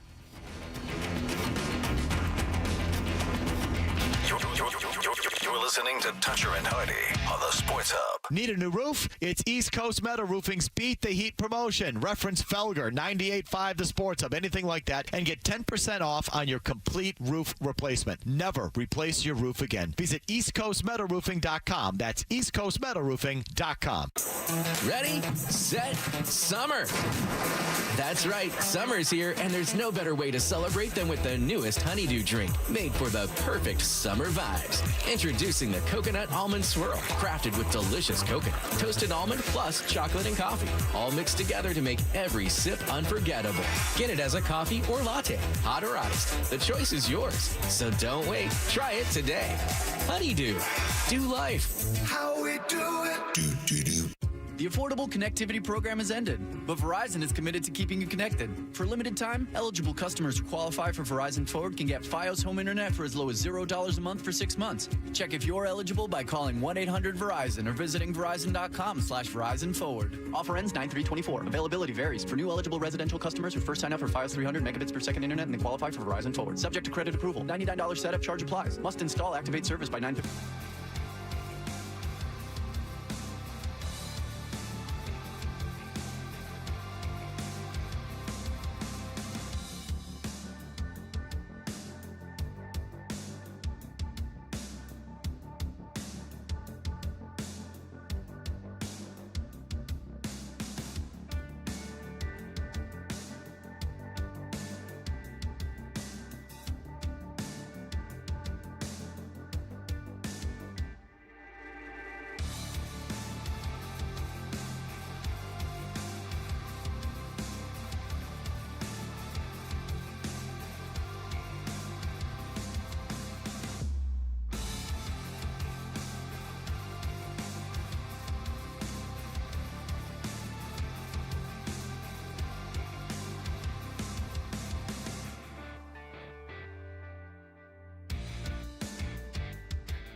passing explosion. 98.5, the Sports Hub.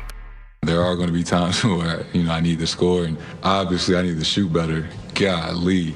But we always talk about do whatever it takes for however long it takes. And if I need to have 16 potential assists every single night, and that's what puts us in the best position to win, and it doesn't mean I'm the leading scorer, by all means. And, if that gives us the best chance to win, sign me up. And Michael Holley, the guys have headed toward whatever tee. It's a shotgun start, so I was going to say they've headed toward the first tee, but I don't know what hole they're starting on. For those of you who are going to be in the gallery today and want to follow the Toucher and Artie foursome, not sure where they're going to be. But I'd sign up for that. Wouldn't you sign up for that? To watch those two and interact with the two donors? Yeah, I think I would watch that. I think I'd follow that group around for a little while. Michael and I will be here until 10 o'clock as the guys are taking part in the Hoosier Caddy Classic today over at Brook Meadow Country Club in Canton.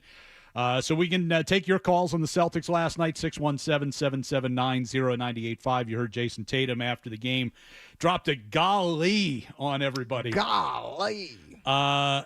Gee whiz, 6 for 22 from the field, 1 for 7 from 3 last night. 18 points for Tatum, but he did have 12 assists. A lot of those went to Drew Holiday. He added 9 rebounds as well.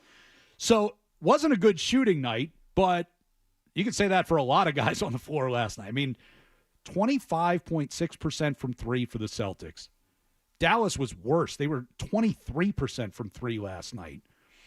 My wife turned to me at some point, I think it was a little after halftime, and said, "Is this good basketball?" Well,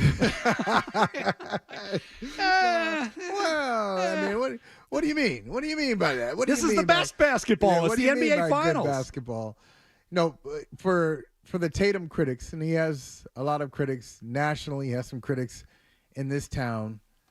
Wasn't this the game? I know 6 for 22, not great. But wasn't this the game his critics say he can't play? That those, because I'm not one of them. I'm not a Tatum critic. I appreciate his game. I think he's a smart player, really smart player. Doesn't get enough credit for that. But the critics say, hey, kid, he can't grind. Or the cliche is, he doesn't have that dog in him. I mean, he got to have that dog in him. Where's the dog? The dog was last night. You had one of those games where you can't make shots. You're 1 for 7 for 3-point range. They're pushing you around. You get to the line, but not as much as you think you should have. It's just not an easy game for you shooting-wise. They're doubling you. They're forcing you to think the game. And if you're not a thinker, you're really going to struggle. So he had 3 turnovers last night in about 45 minutes. He had 12 assists.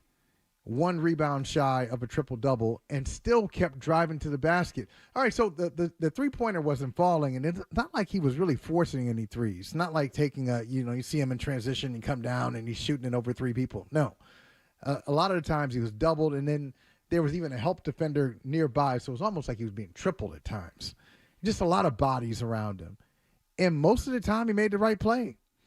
Most of the time when the ball wasn't falling, when the shot wasn't falling, it was good defensively, 1-on-1 defensively, good help defensively, good rebounding. I thought it's strange to say when a guy shoots 6 for 22, but it really was a great game for Jason Tatum last night. I mean, there are going to be nights when the shots don't fall, and but as you said, he wasn't forcing last night, and that sometimes is. Kind of one of the drawbacks of him is, look, he obviously thinks a lot of his ability, and he should. So he's like, keep shooting, they're going to fall. Some nights they don't. Last night was one of those, but what did he do? He starts attacking the basket, right? Like make something happen, get to the line, get yourself in the game some way. And you know what? If they're not falling, and you've got Holiday was playing really well last night, it's like feed him the rock, let him do his thing. If that's one of the things about this team, and it's why the Mavericks ultimately don't stand a chance in this series, is you can essentially take Tatum out of the game offensively, but then you got Jalen, then you got Holiday, Porzingis, in game 1 we saw, there's just so many ways to beat you. You can't cover them all. There'll be nights where, Derek White comes out and he'll hit 5 threes in the first half. It's like you can't defend everybody on this team at the same time. And with this shooting, RJ, it won't matter. It really won't matter if they win the series. No one will remember. 2 years ago, NBA Finals, Jason Tatum was shooting the same way. He shot, 33% for the series against the Warriors. They lose 4-2, and now that's kind of been trailing him since. Oh, look, Tatum, when the lights get bright, he's not ready to step up. Didn't come to play in the NBA Finals. Remember, he shot 33%. So if they sweep the Mavericks, which they have a really good chance of doing, I know they're going on the road. They have a really good chance of sweeping them. They sweep the Mavericks, and he puts up a couple more 6 for 18, 6 for 19s. It won't matter. Game 7, his hero. I'm telling you, I see you cringing there and saying, hey, it won't matter. Okay. Here, I'm going to give you an example. Tatum's hero, Kobe Bryant. Mm-hmm. Game 7, 2010 NBA Finals against the Celtics. They win that game. Kobe's celebrating. Everybody, Kobe's got his 5th championship. You know what Kobe shot in that game? 6 for 24. Nobody cares. It was 6 for 24. He had 15 rebounds. He was shooting all over the place, missing all over the place in the first quarter. But when you win a championship, nobody really keeps up with the details. But Kobe was already Kobe at that point. Okay, right? We had a long history with Kobe. We had seen him be the Mamba. Like, we had seen him be killer instinct guy. Two games into the final series where Tatum's going to win his first championship. He has a combined 34 points as supposedly the best player on the best team in the league. But golly. Will you care, though? Would you care if they win the champ? They sweep the Warriors, sweep the Mavericks, which I'm calling it. Okay, it's a sweep. They sweep them, and he doesn't really turn it around, shooting wise. Let's say he actually gives you a triple double on a 6 for 19 in the clinching game. Do you care? I mean, ultimately, you've accomplished the goal, so I get what you're saying. But from an individual standpoint, as we look at Jason Tatum, the player in this, you think that's not going to stick with people? It might. He's been to the NBA Finals multiple times, and he kind of disappears when you get there. But that's not disappearing. It's just not shooting well. Well, I mean, last night he didn't have a quiet game last night. He just didn't shoot well. Right. So disappearing is almost like you can't compete on this level. The stage is too big for you. These guys are better than you. Like Luka Doncic. Okay, so he doesn't disappear, but if he's like a 27-point-a-game player and he gets to the finals and he's averaging 16 or 15, like most of the time, people remember that. Most of the time, it's a problem if you're on a team like Luka has. Like if Luka doesn't. Yeah, I mean, if Luka has that night, they lose by 40. They can't afford to. They can't afford to play that way. The Celtics can right now. Bob Myers on the postgame last night on ABC starts off by saying, hey, going to the whole panel, who's your MVP? Who's your MVP? He goes down the list. Somebody says Jaylen Brown. Somebody says Drew Holiday. And Myers says, you know who my MVP is? Brad Stevens.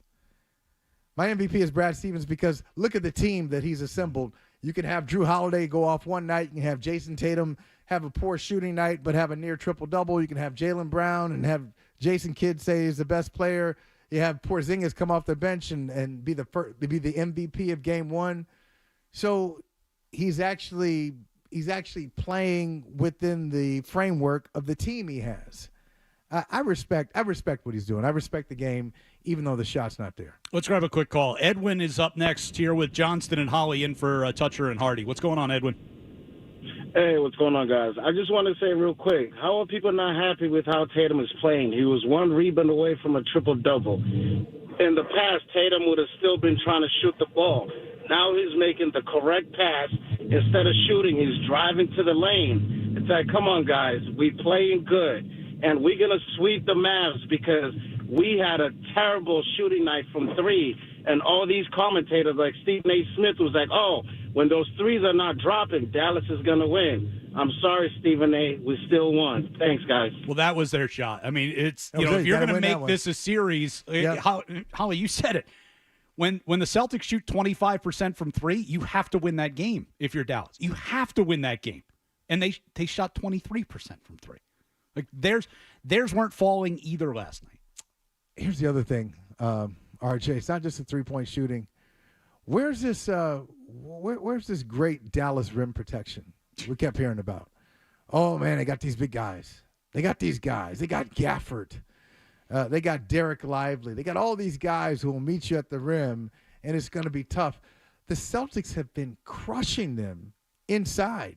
Like, so if they wanted to change, and the Celtics are capable of doing this if they wanted to, but we know they don't want to. Joe Mazzulla doesn't want to play this way. He still want to crank up those threes. But if they wanted to have a game, say, what would it be like if we didn't take a bunch of three-pointers? Instead of taking 39 last night, let's say we just cut that number in half, throw up 23-pointers, they probably would have won by 12 points because the Mavericks can't stop them inside. I asked Toucher and Hardy earlier, who's that great individual defender for the Mavericks? It doesn't exist. It's not Luka. Luka is better defensively, but he's not great. He can't move side to side. He's not really a fast guy. Kyrie is a bad defender. P.J. Washington's okay.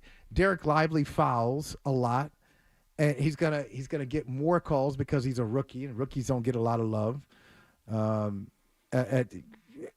Certainly not at this level. He hasn't proven anything to get the benefit of the doubt. The Celtics, even when they don't shoot well, they should be fine because the Mavericks can't stop them. All right, Ryan Johnston, Michael Holley in for Toucher and Hardy for the rest of the morning, 617-779-0985. You can give us your thoughts on the Celtics and the Mavs in Game 2. Is the series over? Do you see any way that Dallas gets back into this? We'll continue to talk about it throughout the morning here on Toucher and Hardy. Touch.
Celtics take Game 2 of the NBA Finals last night, 105-98 over the Dallas Mavericks, leaving them just 2 wins shy of another championship. Drew Holiday, 26 points, 11 rebounds. Jason Tatum, a rebound short of a triple-double. Kristaps Porzingis looked like he was having some issues with his leg last night. Said after the game he's expecting to get some imaging today, but also expects to be ready for Game 3, which will be Wednesday night in Dallas. We'll find out the fate of UConn basketball coach Dan Hurley today. He interviewed with the Lakers for their vacant head coaching position, trying to decide if he wants to go to the NBA or stick at UConn. Patriots will open up a 3-day mandatory minicamp in Foxborough today. Red Sox a winner over the White Sox in Chicago yesterday, 6-4 in 10 innings. They split that 4-game series. Rafael Devers missed the game with a knee injury. Alex Cora said they are hoping to get Devers back in the lineup tomorrow. Tyler O'Neill missed his second straight game, also with a knee. Team is hoping he can avoid another trip to the IL. Sox are off tonight before opening up a 6-game homestand, starting with 3 against the Phillies tomorrow night. Stanley Cup Final will continue tonight. Florida leading Edmonton 1-0 in that series. Headlines are brought to you by WellPoint, formerly Unicare. They've teamed with Charlie Coyle, Mass State and Local Police, the Professional Firefighters of Mass, and Bruins Radio for face-offs for first responders. If you or a loved one are thinking about suicide, get free and confidential help 24/7 on the Lifeline Network. Just text or call 988 now. I'm Ryan Johnston on Boston's Home for Sports, 98.5 The Sports Hub. More headlines in around 30 minutes.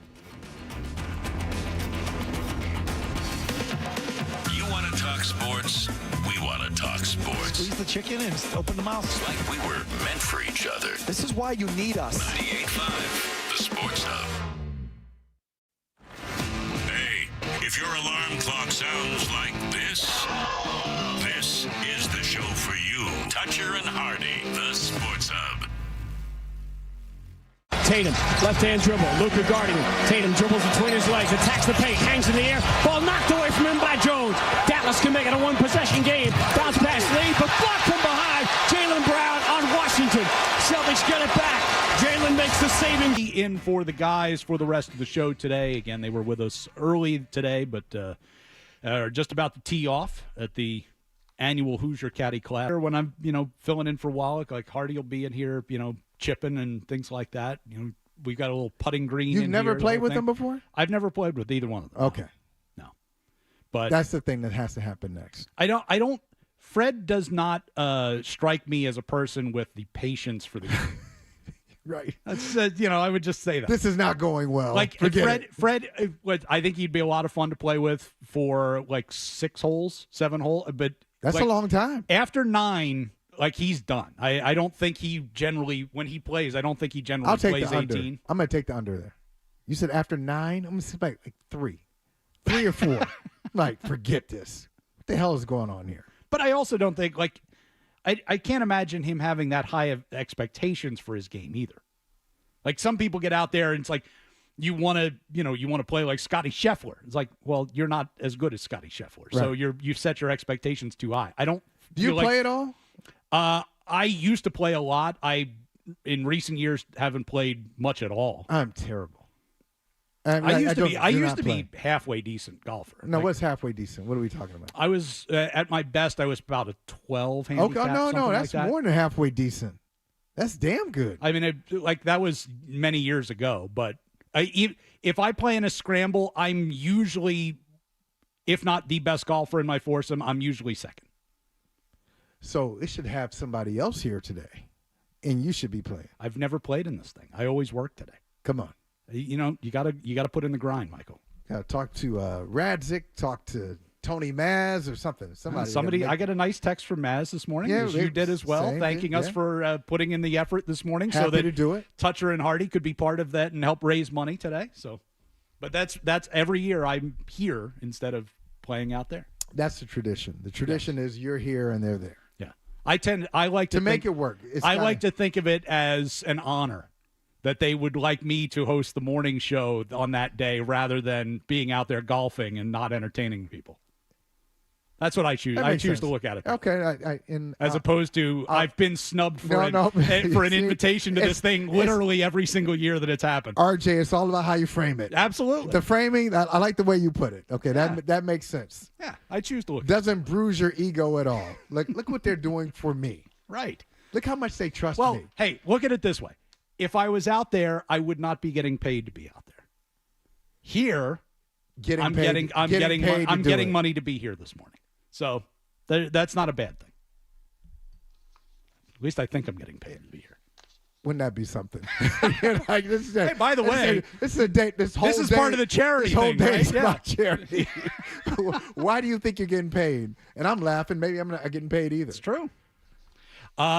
So we are here until 10 o'clock this morning. Get your calls in at 617-779-0985. We played the clip of the Jaylen Brown and Derek White combined block at the end of last night's game.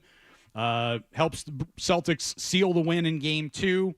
ABC thankfully pointed out there was maybe a little bit of a push in the back. How about that? That should have been a foul. Yeah.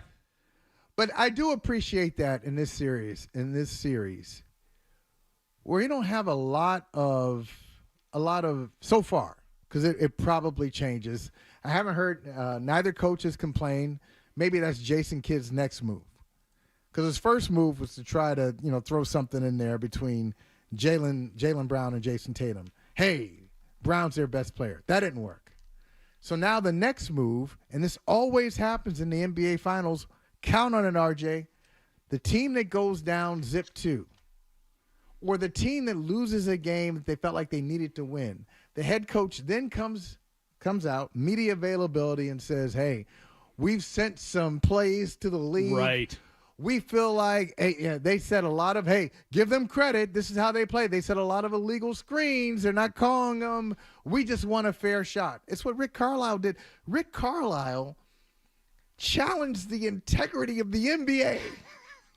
How do you do that? I mean, you know why you do it? If the NBA isn't above reproach, I mean, I don't know what sport could be. I mean, nobody's ever said anything bad about their officiating. Smart move on his part. Sure. They're down zip 2. He says, we're a small market team. I think we should get a fair shot at a small market team. It only costs them like $35,000 or $50,000. Why wouldn't you do it? You're down 2 games. You call out the league. Your organization is out 35 to 50 grand. I think it was 50. And you keep moving. So, and now you make it to Game 7 and you win it. So the next move for Jason Kidd is to call out the officiating. And my point is, the officiating so far has been solid. I like that they're not calling a lot of ticky-tack fouls. It's physical at times. Let them play. Let them play. Go ahead. So now the big question, though, Michael, is the extender coming for Game 3? Like, the NBA's got to break out Scott Foster for this one, right? We can't be – you know how much money they've got to give back to the sponsors if this thing's a sweep? We got to extend this series. Maybe the extender Game 4. I mean, maybe if it's Game 4. If it's 3-0, you get. I mean, if it's 3-0, you have to give him Game 4. I'm thinking if this thing goes 3-0, like it's over. Dallas might not even show up for Game 4. I kind of think it's over already. I do too. I think it's over. Not that the games won't be close. Like we said, it was over when Indiana didn't win Game 1 against the Celtics. Right. Conference Finals. So Game 2, not competitive. Game 3, very competitive. Game 4, very competitive. But it was still, you go back to Game 1, you don't get that one, and it changes everything. Well, last night for Dallas, they needed, I feel like for it to be a series, I said this before the game, Dallas has to win this game for this to be a series, because I know the Celtics are going to win a road game. I know they'll get one on the road. Right. But do they get 2 now? Do they get 2? I mean, I could absolutely see the Celtics kind of, they haven't done that, though. They haven't messed around. I know. They really haven't. They haven't done that, especially on the road. Because even when they're not at their best, they're still the better team. Night and night. You mentioned the Pacers series. Like, you give teams an opportunity. They will give you an opportunity to win because they won't be at their best, the Celtics. But if your team isn't good enough to take advantage of that, and Indiana really wasn't, I don't think Dallas really is, because they got one of the best players on the planet, but really the rest of the team isn't that great. So the Celtics last night, with the way they shot, gave Dallas a chance to steal one at TD Garden and make this a series, and they couldn't take advantage of it. And part of the reason, I'll tell you what we haven't really talked about, part of the reason they couldn't take advantage of it, Luka is running out of gas at the end of these games. Like the fourth quarters, the first two games of this series, he has disappeared. Last night, I think, what was it? He was 1 for 6 in the fourth quarter last night. He was 1 for 4 in the fourth quarter of game one. That's after, 27 points in the first three quarters, 29 points in the first three quarters last night. And then he winds up with 3 points in each of the fourth quarters in these games. Like, he looked like he was out. He was on empty last night. Well, he is. You say he's running out of gas. He is. Now, look, he's not. These are not insignificant injuries that he's playing with. He's been playing hurt the entire postseason, and I will give him credit for his toughness because he's not 100%. He's got a knee injury, a real knee injury. That chest injury is real. And then he has another injury. I can't remember what it was, another body part. But he's banged up, and he's not a guy, he's not like a finely conditioned athlete. Can we just say it that way? He's not, Fred's talking about the boobs that he has. Yeah. So, yeah, if you have that, you have all those injuries going, you have the body type that he has, and then the Celtics defense, because they're showing him all kinds of stuff. Sometimes it's Tatum one-on-one with him. Sometimes it's Brown picking him up full court. I saw Peyton Pritchard on him last night, did a pretty good job, and then Luka made a tough shot, a little soft roll, went in, scored over Peyton Pritchard. But they're just giving him different looks, and he has to deal with that too. And they have the guys who can be physical with them at times as well. So I think it's just a lot, and they're getting used to his patterns. He had 8 turnovers last night. So as much as we talk about that triple-double, he was 2 turnovers shy of a quadruple-double. Right. So it's a lot for him to deal with. And I give P.J. Washington, I think it was P.J. Washington said last night, let's face it, they're better. Talking about the Celtics, they're better than all the teams we faced so far. And you can see it. Todd is in Brookline. Todd, you're next here on Toucher and Hardy with Johnston and Holly. What's going on? Hey, guys. Love the show. I was at the game last night with my 12-year-old son. And if you ever have a half-hour radio time to fill, if you want him and his friends, they love the game. They know the players better than I did when I was his age, and I was a basketball nut. 2 quick things. First, I can't give enough love to Al Horford and his dad, Tito, who could be my favorite person in Boston. I just love the passion for the game, father and son, and it was really fun to watch. We were watching and saying to each other how when you watch the All-Star game start to finish, which we both did, and you watch last night, you just see the role that the defense from both teams was having. I didn't see any easy walks up the court, lots of double teaming. Hands were involved everywhere looking to steal. And, I'll take the way our whole team played last night, moving the ball, giving up the shot to set up people.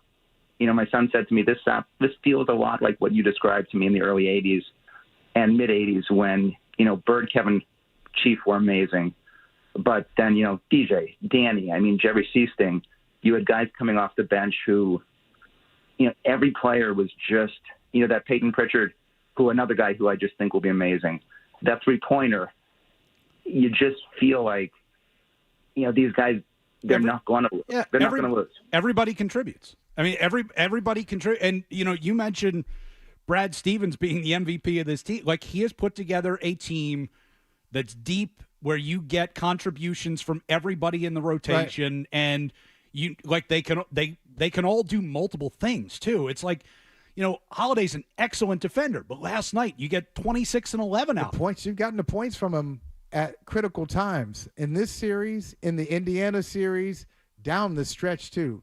Like, he is a clutch guy, and what a gift from the Milwaukee Bucks. Mm.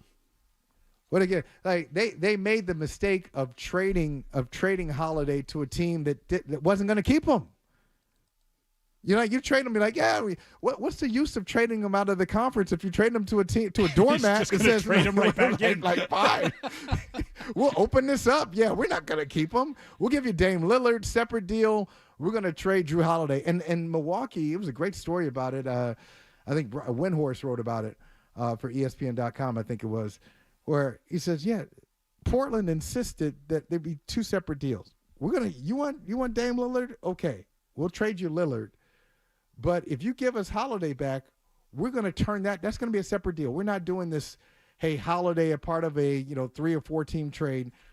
Here's the Lillard deal, and now we want to get some extra stuff for Drew Holiday. And that's how the Celtics just swooped in there and had more to give than Miami, and here we are. But, he mentioned, the last caller mentioned, getting contributions from everybody. This was not a big deal last night because the Celtics won the game.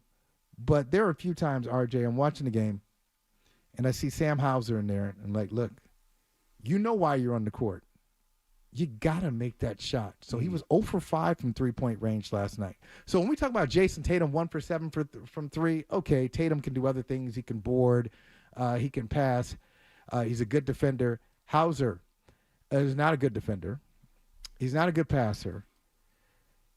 To win a championship, your great players have to play great, but your role players are going to have to step up. He's going to have to make one of those shots. He can't do over 5. Over 5. Yeah, you can't be on the floor. Ryan Johnston, Michael Holley in for the guys for the rest of the morning. 617-779-0985 for your Celtics calls as we continue here on Toucher and Hardy. Stay tuned for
Start their day. Toucher and Hardy on 98.5 The Sports Hub. Celtics calls here in a moment at 617-779-0985. Sees up 2-0 in the NBA Finals. If we can take a brief diversion away from that for a second, Michael. I don't want to get too political here. Okay. I'm not sure. That's not really what this show is Okay, about. here we go. However, it is an election year. It's 2024. I haven't heard that. No? No, I have not. I haven't. Why are people talking about it? I don't get it.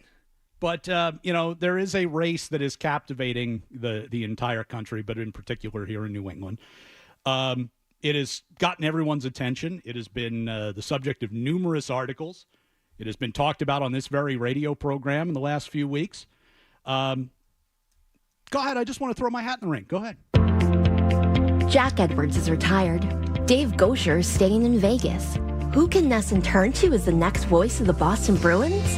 One candidate stands above the rest. Only Ryan Johnston has covered the Bruins as host of the hockey show for the last 12 years. Ryan spent 9 years as a full-time hockey play-by-play announcer, has experience calling Bruins games. He lives and dies with the black and gold. Bergeron back to Marchand. Long shot, rebound, score! Experience, hard work, passion for the Bruins. This summer, vote for Ryan Johnston for Nesson Play-by-Play, the candidate Bruins fans can trust. I'm Ryan Johnston, and I approve this message because together we can all make sure the Bruins and Nesson score. Not paid for by the RJ for Nesson Committee. So, there it is. It's, I'm declaring my official candidacy. I like what you're doing. No? I like what you're doing. Now, let me give you some constructive criticism. Yes. Here. That's a nice ad. Yep. Solid. I'll give it a B, maybe even a B+. But you need something over the top, RJ. You don't need to be over the top, but you need a testimonial. You need. Well, it's funny you bring that up. Okay. Oh, you got it. You got any good political campaign has to have endorsements. Okay, here we go. So I'm proud to announce that I've got a very big official endorsement. When you're searching for the next voice of the Boston Bruins, ask the fans. Ryan Johnston is the only candidate for Nesson's next play-by-play voice who's received the endorsement of Bruins luchador, who tweeted, "Local guy with experience and has paid his dues." Off the face-off, Bruins have control. McAvoy with a shot, score! If Bruins luchador trusts Ryan with the best job in broadcasting, maybe you should too. This summer, vote for Ryan Johnston for Nesson Play-by-Play. The choice of Bruins luchador, the choice of the true fan. I'm Ryan Johnston, and I approve this message because together we can all make sure the Bruins and Nesson score. Not paid for by the RJ for Nesson Committee. So, you see, when you can get the endorsement of, everybody knows Bruins luchador. Yeah. Bruins fan wears a luchador wrestling mask to all the games. He has come out with a strong endorsement of my candidacy. Now, I was thinking more Bergeron. I was thinking more, Krejci.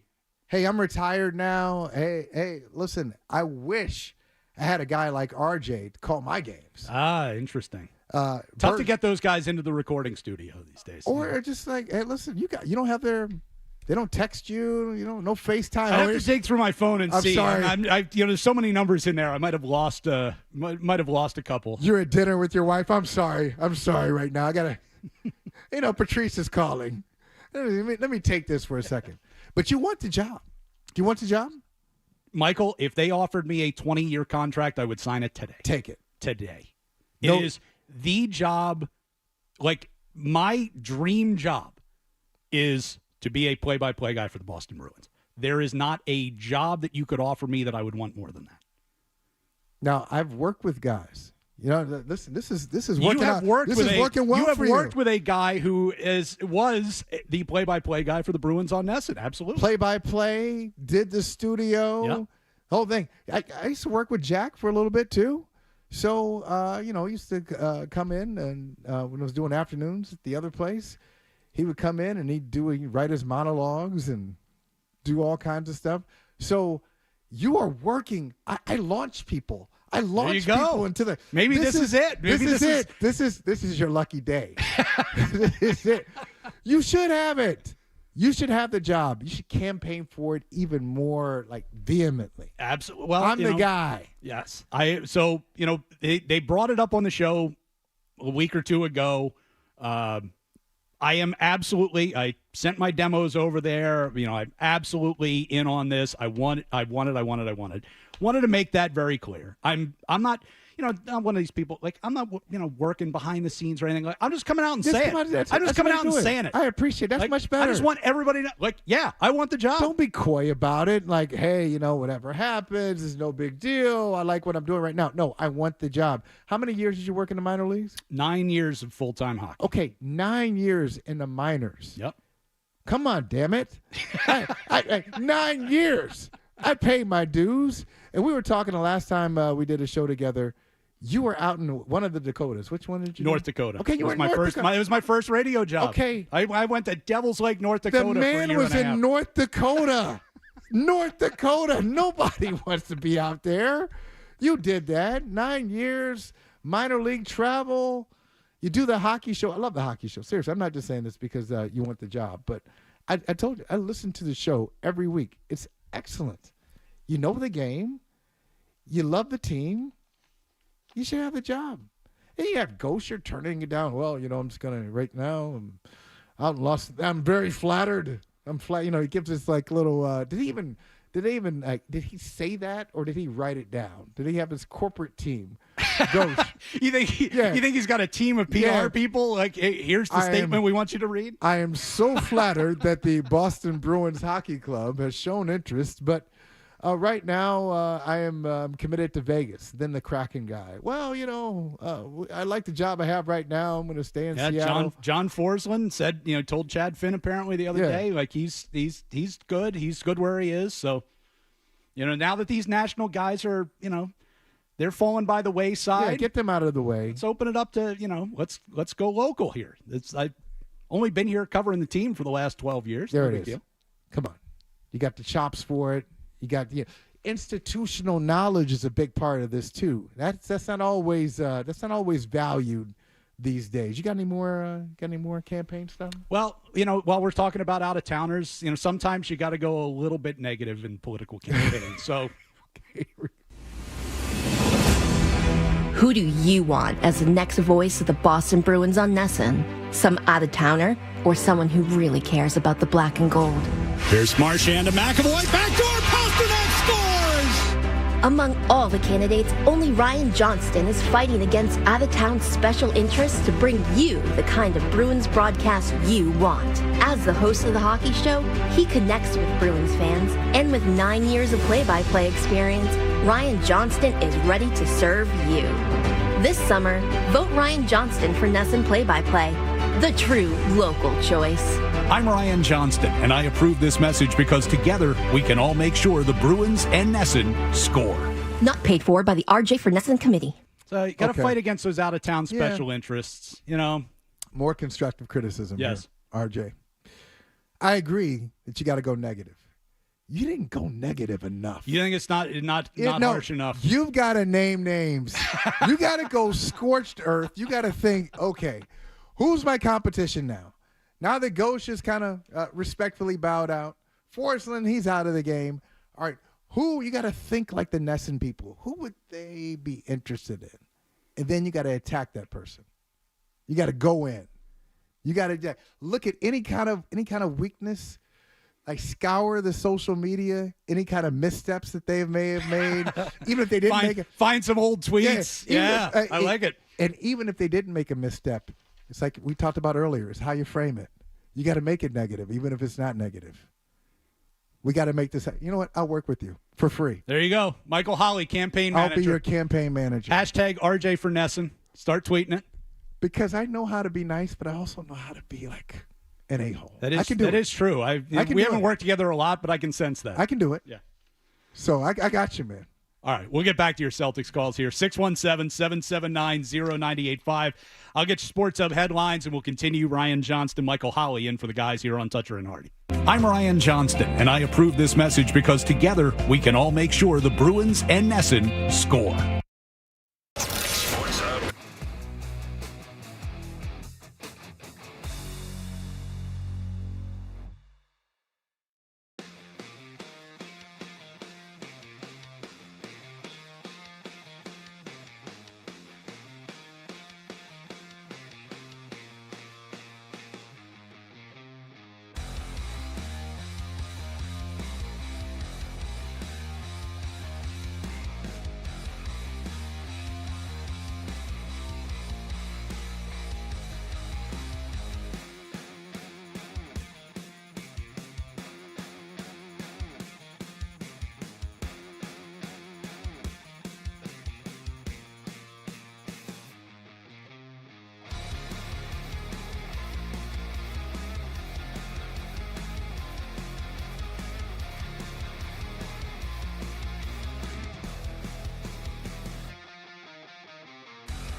and Hardy on the Sports Hub. Just to address the comment yesterday, I do not prefer one or the other. I prefer both. Both of them are superstars, and it's being shown out here on the biggest stage in the world. A lot of people have seen these online. What's it called? What's the Joro? Joro. It's the Joro spider. Yeah. So they are making their way up the eastern seaboard and potentially could reach Massachusetts later this year. It's like a flying spider, basically. All right. So where you said making its way up the east coast? Where's it from? Where's the home base for the Joro spider? That's a good question. So this says that these spiders were first spotted in Georgia in 2014, but experts believe they may have arrived as early as 2010. Not really sure where they are originally from. So now I got something else to worry about. Yeah. A flying spider. So these things supposedly, like, they use their webs, I guess. They, like, shoot out a web, and then the web gets dragged by the wind, and they fly in the wind. They, like, basically hang on to the web. It's like a Spider-Man thing. Like, they're just like flying through the air in your yard. Like, Georgia's a little too boring. Let's get to Massachusetts. It's not as if the pollen hasn't caused enough problems for you. Right. Now you got to think about flying spiders. And there's something else.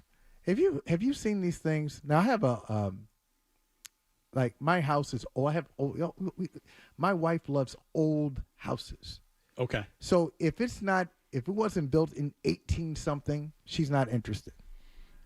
So our house is built in like 1875. So does she like the old character inside, or can you gut the old house and modernize it? No gutting. No, there's no gutting. She likes the old stuff. Because when my wife and I were looking for our house, we went to a house, and it was like that. It was built in like the late 1700s. Yeah. But it had been totally redone inside, modern everything. No, because that's not architecturally accurate. You can't do that. You restore where you can, but you can't just come in. You can't go to a Victorian and bring in like a house from the 20s or 30s. You got to try to keep the character of the house. So these old houses have these fieldstone basements. Mm. And so with fieldstone basements, they're just cracks. You're not going to be able to seal it up. So all kinds of things. When I go to the basement, I just tiptoe down there. I'm always like, okay, what am I going to see now? So flying spiders, I can top you. I don't know what they're called. They got about 10,000 legs. These little centipedes. Oh, like a yeah. So usually I see them. They're like these. They're copper. Like copper-colored things. Mm-hmm. Last night, I saw one. This is after the game. I should have just gone to bed, but can't go to bed with this thing. No. Go down to the basement, and I saw a couple of them. They're fast as hell, too. They're really fast. They look like they had been in a coal mine. Now, I haven't seen this before. What is this? They're like these. Like the black centipede spider things. And so now I got flying spiders, I got pollen, and I got the coal miner centipedes. What else? I mean, I don't like bugs. I don't like spiders. But of those things that you just mentioned, the pollen is wreaking havoc on me. Messing you up, isn't it? It is scratchy throat. It is brutal. Like, I haven't breathed through my nose in like a month. It just won't go away. And puffy eyes. It is. I was telling Michael off the air. So I went car shopping the other day. My lease is coming up, so I'm going to trade in the car, and so I stopped by the car wash just to hose off the pollen because it's like an inch thick on a black car is now yellowish green tint. So I washed the thing off. I go to the car dealership. I come home. I park it in my driveway overnight. I go out the next morning. It is inch thick pollen again. Like, it just does. It never stops. They were cutting a field across from my house.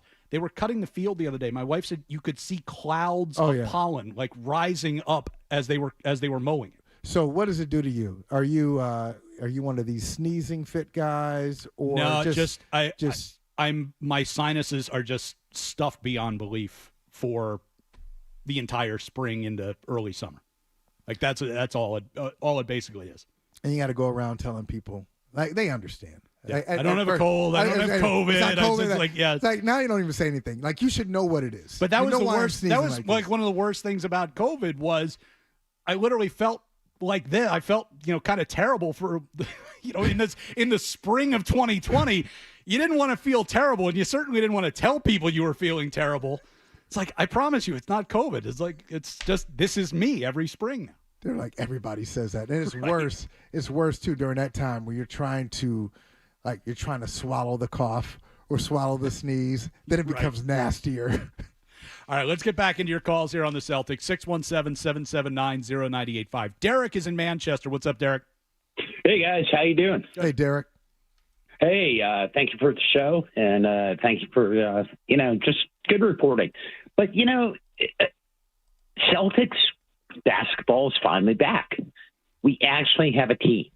Like, we can now actually, we got 1, 2, 3 options and some nights on a fourth.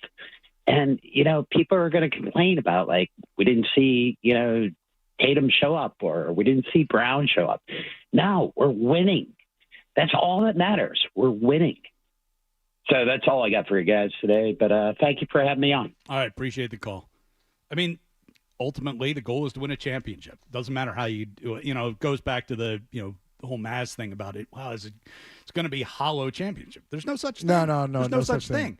But ultimately, this is why you've been the best team in the league all the year. This is why you had the best record. This is why you're cruising through the playoffs is, I mentioned it earlier, there's just, okay, so if you can get Tatum to shoot 6 for 22, there's still a really tough team to beat because Jalen's going to get his 20-plus, and Drew Holiday's going to go off for 26 and 11, and you're going to have, the entire team playing excellent defense. And, there's just – it's kind of overwhelming for these teams they're decent teams, but they're not great team. I mean, they didn't have to go through a great team to, not potentially win a championship. Not a single one. But as kind of you mentioned with Tatum earlier, at the end of when it's all over and you have the duck boat parade and all that, you won't look back on it in 10 years and go, yeah, they didn't go through anybody to win that title. Yeah, I mean, the Globe did this thing, was it last week, where they called the Celtics one of the, analytically, they're one of the greatest teams of all time. Analytics, point differential, net, offensive net rating, defensive net rating, on, and they've lost 2 games. But if you really think about it, if you look at Hall of Famers, okay, what Hall of Famers did you face along the way? All right. Well, in round 1, you didn't face, maybe Bam Adebayo, and it's not the NBA Hall of Fame. It's the Basketball Hall of Fame. So I have my issues. I think it's the weakest Hall of Fame out of all of them. There are guys in the Basketball Hall of Fame, and I say, okay, nice player, but stop. I mean, one of the all-time greats, no, because you have high school legends in there, you have international legends in there. It's not just the NBA's Hall of Fame, but Hall of Fame. I'll play along with Springfield. Hall of Famer in the first round, maybe Bam Adebayo, but you have no Jimmy Butler. Hall of Famer in the second round, Donovan Mitchell, but then he missed 2 games. Maybe Eric Mobley will get there one day. I doubt it. Darius Garland get there one day. I doubt it. So you've got half a Hall of Famer. You got a Hall of Famer and a half so far. Bam Adebayo, and then 2 games with Donovan Mitchell. Indiana, maybe Tyrese Halliburton gets there one day, but you only had 2 games with him. This is not exactly first ballot surefire guy. So it's not like you've had this tough competition, and now in the final you got two of those guys. You got Luka and Kyrie. No doubt, both of them first ballot Hall of Fame guys. But that's it. And so you win that championship. It's not like you had great competition, but we don't judge champions like that. We don't judge champions like that in the NBA. You don't go back at the 1974 Celtics and say, who did they beat? Or 76, who they beat? You just know that they won the championship. And the other thing, RJ, maybe you can help me with this. I don't know when we got to that line of saying, all right, this guy has to be the best player, has to play the best, or he has to stand out for this championship to be valid. Like maybe because you were spoiled with Bird and Bird was always present, you didn't say, hey, Bird didn't have a great game, and so this finals victory doesn't feel the same. But it kind of, I feel like in my lifetime, it's always been a thing because you talk about who is the finals MVP, right? And that list, more often than not, is some of the greats of the game, right? I mean, Jordan always won the finals MVP. You know, like Shaq, Kobe won finals MVPs. LeBron has got, 4 finals MVPs? Like Steph Curry, it's my Giannis. favorite MVP. Of course it is. Because it's a sport that is built around kind of those great Hall of Fame players, and the best player oftentimes wins the championship, right? The best player carries his team to a title. You can't do that in pretty much any other sport. So it matters. But did you care? I mean, if you think about the 2008 champs, did you care? Did Paul Pierce need to win it?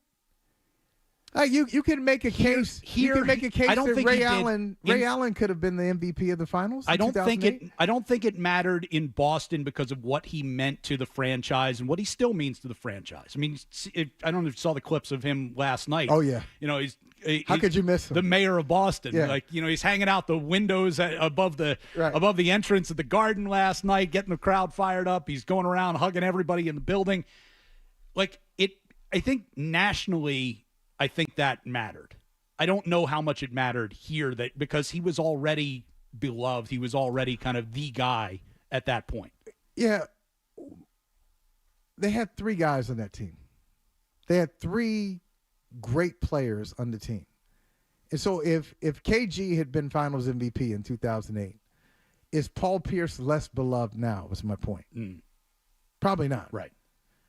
You know, he had some great moments throughout the postseason, not just the NBA Finals. That Game 7 with LeBron, back and forth, that duel. He had some great moments in their Game 4 comeback when they're down by 20 points, and he had some moments where he was guarding Kobe and made some big shots in that game.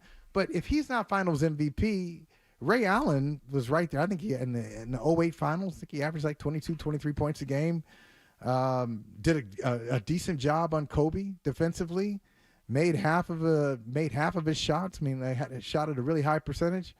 Does it matter? I'm just trying to figure out when it got to the point where that mattered more than the championship. And it's a real thing in the NBA, unfortunately. Now, you mentioned Steph Curry. Steph Curry's first finals MVP, he's got 4 championships, but his first finals MVP came against the Celtics in 2022. So Kevin Durant won a couple, and then Andre Iguodala won their first championship. But it's not even just, but kind of we look at it the same way with quarterbacks in the NFL. But you have a guy like Eli Manning who won 2 Super Bowls, right? But people still looking and go, but it's, he wasn't like the best quarterback in the league. He wasn't even close to the best quarterback in the league. Like people, kind of discount those titles because it wasn't all about him. He wasn't throwing for 400 yards and 5 touchdowns a game. Yeah. So people look at it differently. And I think that's kind of, in that same vein about, superstars in the NBA. It's like we talked about Tatum. It's like, okay, if he wins a title, that's important. If he, puts up 15 or 16 points a game en route to winning the title, it's like, okay, well, he wasn't even the best player on that team. Well, it didn't play the best on the team at that during the finals. But okay, but does that matter to you? I mean, and I'm probably talking out of both sides of my mouth because on one hand, I'm telling you that the finals MVP, I told you that's my favorite one. Yeah. Because regular season MVPs, and I know it is totally unfair. Everybody doesn't have a chance to even be finals MVP. If you don't have the right franchise, if you don't have the right general manager, if you don't have the right coach, you're never even going to be on the stage to be a finals MVP. I remember years ago, Chris Webber, and it really bothered him. He was sensitive about it. He's having this argument about not ever winning a championship in the NBA. And he said something like, you're holding my general manager against me. Right. Or you're holding. There's only so much you can do. You're holding my surroundings against me. Yeah, and I'm kind of doing that when I elevate Finals MVP over regular season MVP. But on the flip side, as somebody who just likes to see winning at a high level, if I can win a championship, if the team I'm rooting for wins a championship and my guy doesn't win Finals MVP, who gives a damn? Right. Let me grab Jay before we get to our break here. Go ahead, Jay. Hey, so first of all, Michael Hawley, I have loved you for a couple decades as a writer, as a radio host, and as a TV guy. I'm just happy to hear you when you call in as a guest or guest host like you're doing. Appreciate Second that, thing, man. Thank you. Thank you. And I listened to this show, this particular show, Toucher, because it's like, besides the sports talk, there's like a lot of funny stuff. So I really appreciated your little political ad bit there. And then you went on about the Spiders. I love that too. And lastly, this doesn't matter who the Celtics have faced. If they haven't faced anybody, they're killing everybody. It's not like they're going 6-7 games every series. All right. Thank you. It's true. I mean, listen, if you're going to go 14-2 through the playoffs, and there's not ultimately you can nitpick all you want, but that's impressive. It is. And if they do pull off what I've predicted this morning, a sweep. They pull off a sweep, that will mean they were undefeated on the road. It's true. Okay. Now, I don't care who you're playing. If you're undefeated on the road, that means you have to beat the opponent and the officials. And if they do that, they'd be undefeated on the road. It would be I'm getting ahead of myself. But undefeated on the road, an 11-game winning streak in the playoffs. Man. All right. We got another hour to go. Ryan Johnston, Michael Holley in for the guys here on Toucher and Hardy. You're listening to Toucher and Hardy on the Sports Hub.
Right here. Is that Dutcher or is that Hardy? Kinda looks like a poodle. It's an effing poodle, dumbass. The Sports Hub. Jalen, I don't have a question, but I'm going to give you some G14 classification information because this is going to be the last time you see me. Okay. It's a riddle. Do not get fixated on useless titles. Do what you got to do. Doesn't matter who's who or they say who's what. It ain't time for all that right now. Do what you got to do and get it done. I understand. Yes, sir. I appreciate it. That made sense to you? No. Okay. Okay, well, let me break it down. They're trying to separate you and your guy by saying who's better and who better. I'm saying don't worry about useless titles. Who's the man? Don't matter who the man is. Kobe's the man, Shaq the man. It don't matter. I'm getting my 40. Kobe getting his 39. Let's go win these championships. Yes, That's sir. what that meant. I agree with that. Yes, sir. I understand. Since you didn't understand, I had to break it down to you. Tell him, Grant. Tuck that elbow in. And Hardy, Ryan Johnston, and Michael Holley in for the guys today. This hour of the show brought to you by FanDuel Sportsbook. Make every moment more with FanDuel. The guys are out at Brookmeadow Country Club in Canton today, taking part in the Who's Your Caddy Classic. The midday and afternoon shows, I believe, are both broadcasting from out there this afternoon. Fred and Hardy were on with us for the first Do they have the 90 minutes or so this morning before they teed off. The other shows have a similar setup where somebody's in studio? No, I think they're doing their entire shows. They're going to do their entire show there. Yeah. They're not going to play. I don't believe so. Oh, okay. Yeah, I think the midday guys they generally miss out on it, or maybe go and play a few holes, but then have to settle in at 10 o'clock. Then they gotta work. Right. Oh, that's a fair thing. Yeah. So I believe this is the only show that has fill-ins today. Not that But as you said before, this is an honor. Michael, it's an honor to be in this position. Anytime one is called upon to host the highest-rated morning show in basically history. Yeah. It is. That's a real thing. It is an honor to do that. And this is much better than playing a round of golf today. It's a smart thing, too, for you to debut your negative ad campaign. Yes. Officially throwing my hat into the ring to be the next voice of the Bruins on this. Now, the next thing you need to do, as I'm thinking about this campaign, because if I'm going to be a part of it, right. If I'm going to be I don't necessarily want the pressure of being the campaign manager. I just don't want to work that hard. But if I'm going to be a part of the campaign, we got to raise some money for you, too. Oh. You got to get some money. This is a grassroots campaign. So we're looking for small dollar donations. Matter. Don't say that. Don't say that. No, you say that where you don't have the. We're going for the big money first, and then you can say anything you can give. But we need the big money coming in, so we can keep this campaign needs to be. So what do you think? Like big fundraising dinner? Big dinner. Another maybe golf outing. Oh, people like golf outings. They do. We're raising a lot of money today for a good cause. This would be another good cause. You got to get the attention. You got to get the attention of Nesson. Let them know you're serious. Now, it's funny that sound we heard of Shaq talking to Jaylen Brown coming in saying, hey, I'm going to give you some advice. It doesn't matter. Maybe Shaq looks at it this way now, and he's learned from 20 years ago. Because 20 years ago, it did matter. Mm. It mattered to him. It mattered to Kobe. Yeah. But with the benefit of hindsight, 20 years later, he's 20 years wiser. He's trying to let Jaylen Brown know, hey, don't let this get in the way of your relationship with Jason Tatum, the way it got in the way of my relationship with Kobe, among other things.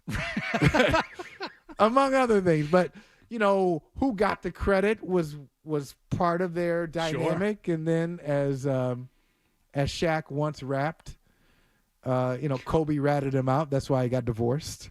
So there were some other things that got in the way. But generally, this is what happens, RJ. This is what happens in NBA locker rooms. At first, you're striving to be noticed as an all-star player. You make the all-star team. So then you check that box off. Then you want to be an all-NBA player. You check that box off. So now you're like 4 or 5 years into your career. And then you start thinking about championships, especially if somebody in your draft class has won a championship before you. Right. And they're getting credit for their wins, and you just are this individual who's got all the accolades, all the accolades except for championships. Now you start thirsting for championships. Then you win a championship. and somebody else gets the credit, then that's when the breakups usually happen. So that's what happened to Shaq and Kobe. That's why it wasn't necessarily a breakup with Steph Curry, but that's why he really wanted to. He'd already won 3 championships, but he really wanted to be Finals MVP because people said it wasn't your championship. Sure. And so, and that's the way. We were kind of going back to that conversation about the Finals MVP. That's a lot of times how people look at it is, who does the championship belong Who's to? it belong It's not to? the team's championship. But when did we get there? Who was the guy who?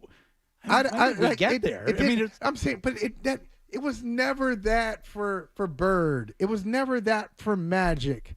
It wasn't that for. I'm just going through all the champions that started. So then the Pistons. It basically started with Jordan, I think. It must have been because it was. That was unquestionably it was Michael Jordan winning those championships. Yeah.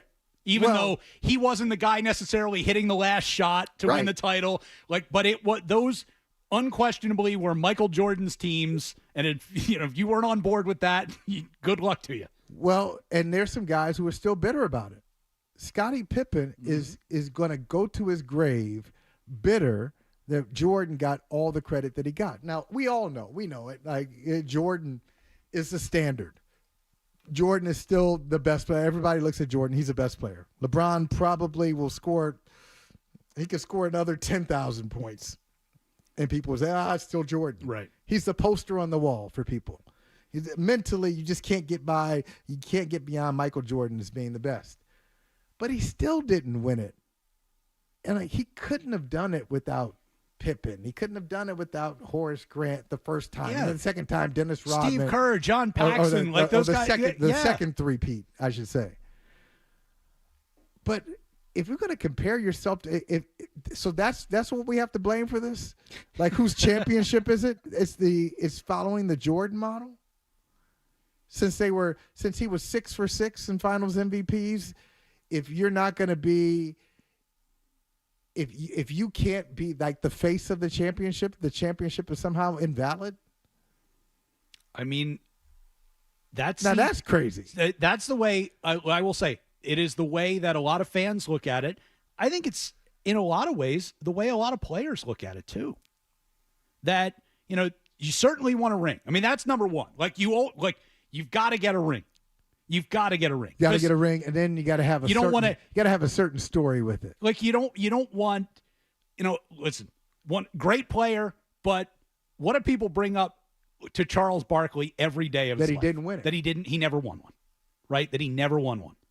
So you don't want that. So you got to get over that hump of winning one first.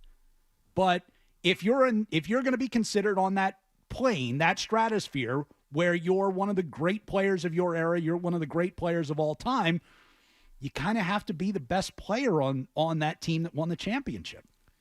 Except we have a guy on the station who comes on this show every week who was a Finals MVP but was not the best player on his team. Sure. Cedric Maxwell. Sure. You have other guys that, I mentioned Iguodala. He was not the best player on the Warriors, but he's got a Finals MVP. Chauncey Billups was not the best player on the Pistons, but he's got a Finals MVP. So, all right. It doesn't go both ways, though. Like, you have to be, that superstar who's already the best player on your team, who then carries that through the finals and wins the Finals MVP. It's not like you can be the third best guy on the team, win the Finals MVP, and then you're considered to be one of the all-time greats.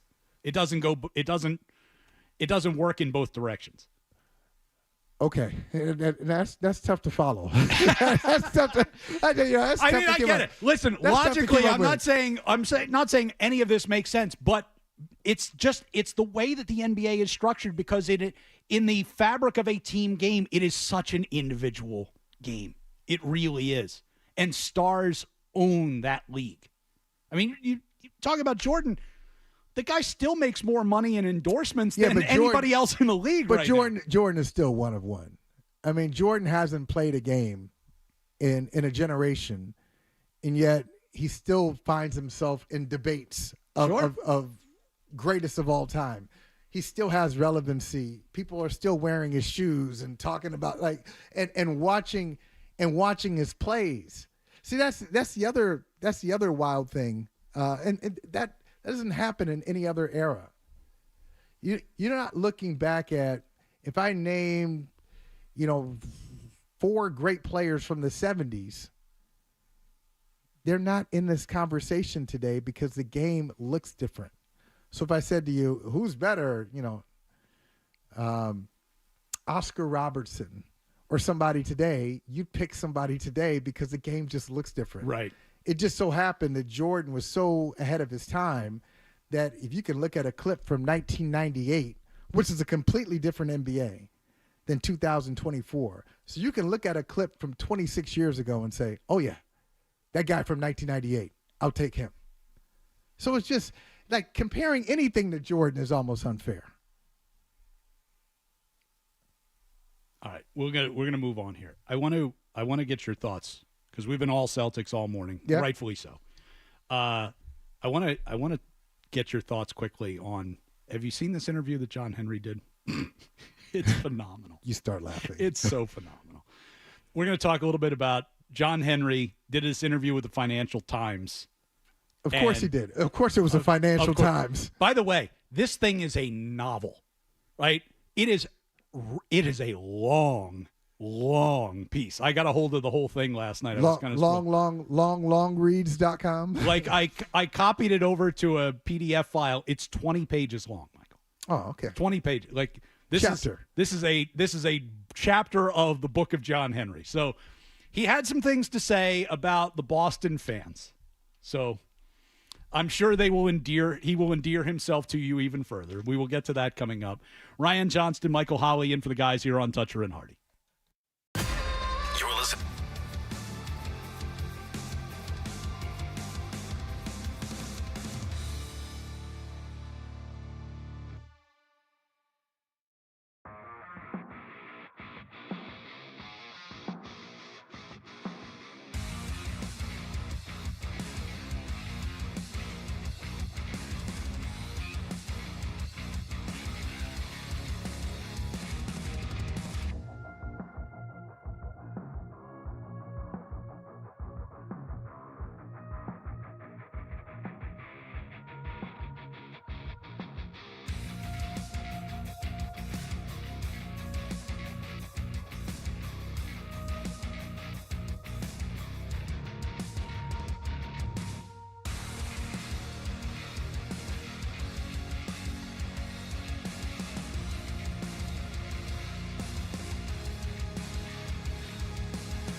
Dutcher and Hardy on 98.5 The Sports Hub. Would you like to address those concerns to fans who say, why aren't you at the top if the prices are at the top? Yeah.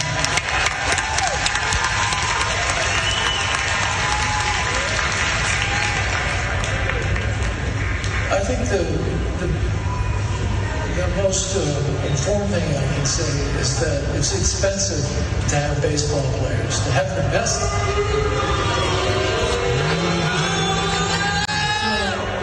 Apparently a rather lengthy interview with the Financial Times, which delves into not just his ownership of the Boston Red Sox, but all of his various investments. You know, PGA Tour, you got Pittsburgh Penguins, you got Liverpool, you got the whole gamut. And it is a very, very lengthy piece. But the portion in which he speaks about the Red Sox and Boston is not going to further endear him to the fans of this city, despite the fact that he says he is, he is committed, he lives here. And not going to sell the team. That is number one. Not going to sell. He is not going to sell the team because, as he put it, we generally don't sell assets. See, Ryan, please. Now, please learn from this. Please learn from this as you go on your campaign. Yeah.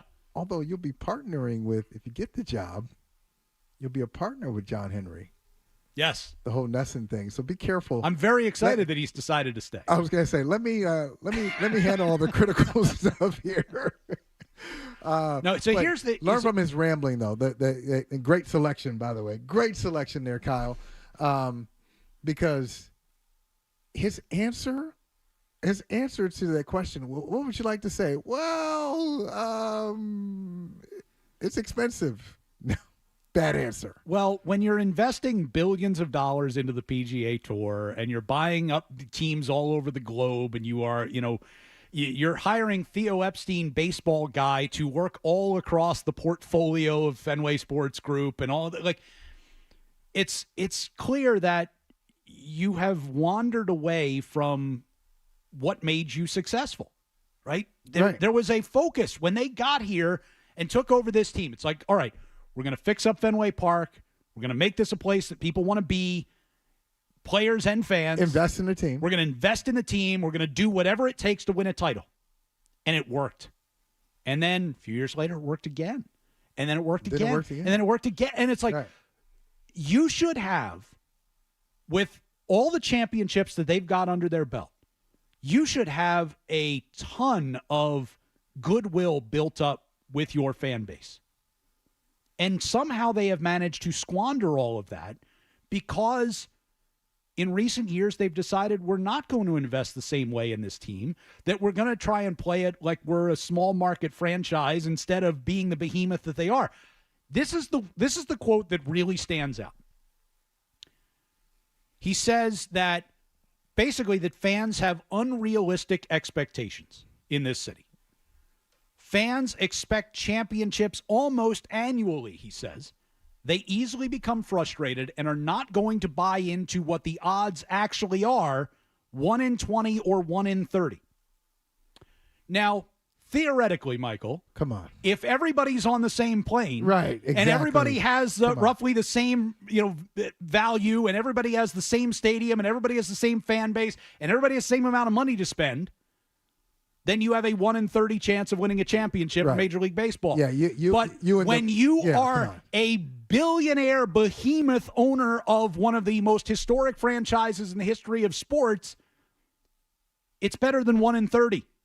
You're supposed to be, I'm not saying it's like 1 in, you got a 50% shot of winning the title, but you should have a better chance to win a championship than at least 2/3, maybe 3/4 of the league going into any given season.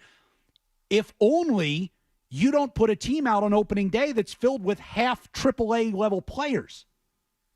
And that's what they've managed to do, despite having every advantage over almost every other franchise in their sport. See, this is what we should all be afraid of. When we all make it rich, we all make it big, Ryan, it's going to happen. It's going to happen, RJ. We got time, right? Sure. When you become a billionaire, and I become a billionaire, it's right around the corner. What you should be afraid of is no one around you either capable of telling you the truth or no one around you who you will allow to tell you the truth. If he actually believes that, he's out of his mind. That Boston fans want a championship from the Red Sox every year. And I saw he also said in this interview that people have wanted me to sell the team since I bought the team. False. That is not true. He was a welcome sight. He was a breath of fresh air when he first came in. They followed the Harrington-Duquette regime with the Red Sox. So they did the opposite of what was done before. Before the Red Sox, the answer was always no. Their public relations were a disaster. When they came in, Henry and Warner and Lucchino, the answer was yes. They did everything different. They, as you said, they renovated Fenway Park. They brought in Janet Marie Smith, seats in left field, seats in right field, a street atmosphere on Van Ness. I mean, everything. And let's be fair, a lot of that stuff was to help their bottom line, but they reinvested that money onto the field, and that's all that people are asking them to do. Did interviews, wanted to break, they talked about it, breaking the curse, whether you believe in that or not, but they were passionate about it. So people didn't want them to sell the team in 2005 after Theo left. You wanted people to sell people wanted you to sell? No, he's the one who brought it up after that press conference. Maybe I'm not the right guy to run the Red Sox. You brought that up. We didn't. 2007, they win in the championship. You have a problem with John Henry in 2007, 2008, 2009 when they don't win? Did anybody have a problem with John Henry? The problem started when he started, I guess part of it was when Francona left in 2011, and we're wondering where this article come from. The post chicken the Bob and beer. Hohler article. The Bob Hohler article. The problem started when John Lester, the low ball to John Lester, and he says, hey, we're not going to pay big contracts. And then you turn around and give David Price a big contract because you figured out you were wrong.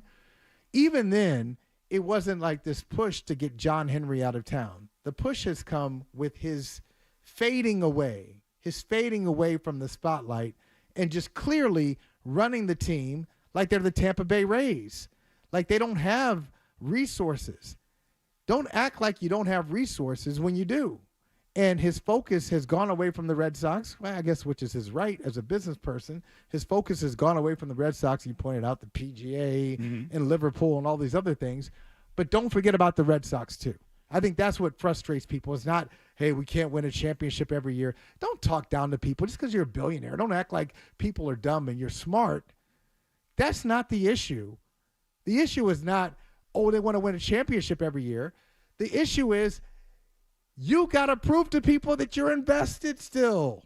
What you need to do is show people that you're competing for a championship every year, right? I mean, that's ultimately people understand. I mean, God, how many losing years of people, your fan base, many of them remember those years. Exactly. Right? So they remember more than you do. They're willing to cut you some slack if the team doesn't live up to expectations. But you have to set high expectations. Nobody in the last few years has gone into a Red Sox season going, I think they're a World Series contender this year, right? That's not who you are anymore.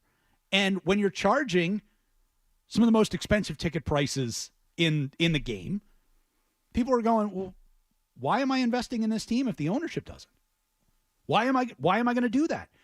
There's just before the quote that I just read to you about the being 1 in 20 or 1 in 30 chance of winning a championship every year.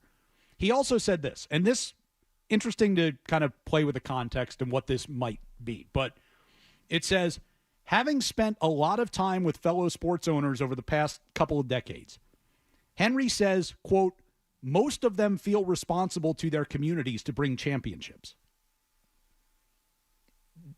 Left unsaid there is, does he not feel that responsibility anymore? Does he look at the Boston fans and say, I gave you 4 titles. Exactly. I gave you 4 titles, and you guys don't love me for it. Why am I putting money back into this team if you're not going to appreciate me anyway? If I win 3 more championships, you people still won't love me. It still will never be enough. So I'm going to go focus on my other businesses, and I'll do whatever I need to do to make the bottom line the best I can coming out of that particular line item on the balance sheet. Do you think that John Henry fooled us the entire time? He made us think he was a guy who was really passionate about turning the Red Sox into champions, getting them over the hump, because it's not like the franchise has been, but before 2004, it's not like the franchise hadn't been close. Right.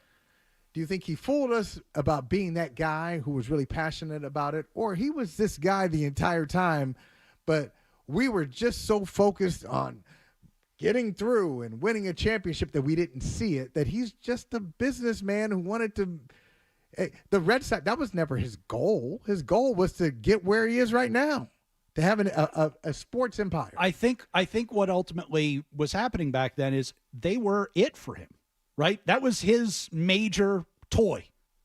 Like, we talk about these billionaire owners, and they basically buy these teams and they're toys. This is what we do in our spare time. Like, we've got our business, and then we've got our fun stuff. And the Red Sox were the shiny new toy for a while. And then you win some titles, and it's like, let's see if we can do this in another sport.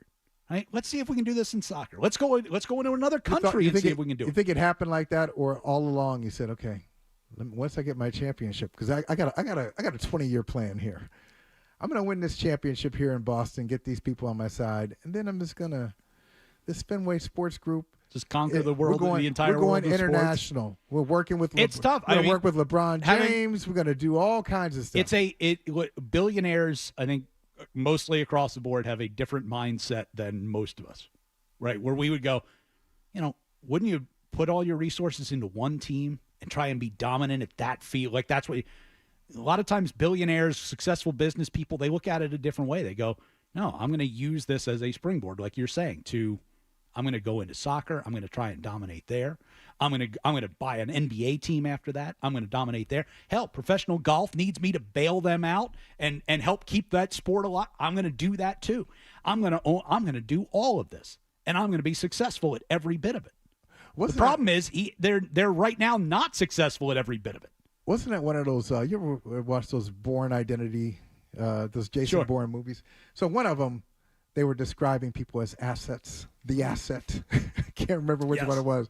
I love those movies. Anyway, do you think John Henry in 2002, 2003 was describing the Red Sox as the asset? That's the thing. Like, we generally don't sell assets. It's not. He says, and I'll give the whole quote here. He says, "My wife and I live and work in Boston. We are committed to the city, the region. So the Sox are not going to come up for sale. We generally don't sell assets." If I'm a PR person for John Henry, that's not the quote. Right. But the quote is, right. We love this franchise and the city that it represents. We're committed to putting a winner out on the field. Like, he doesn't say any of that. It sounds like a bot.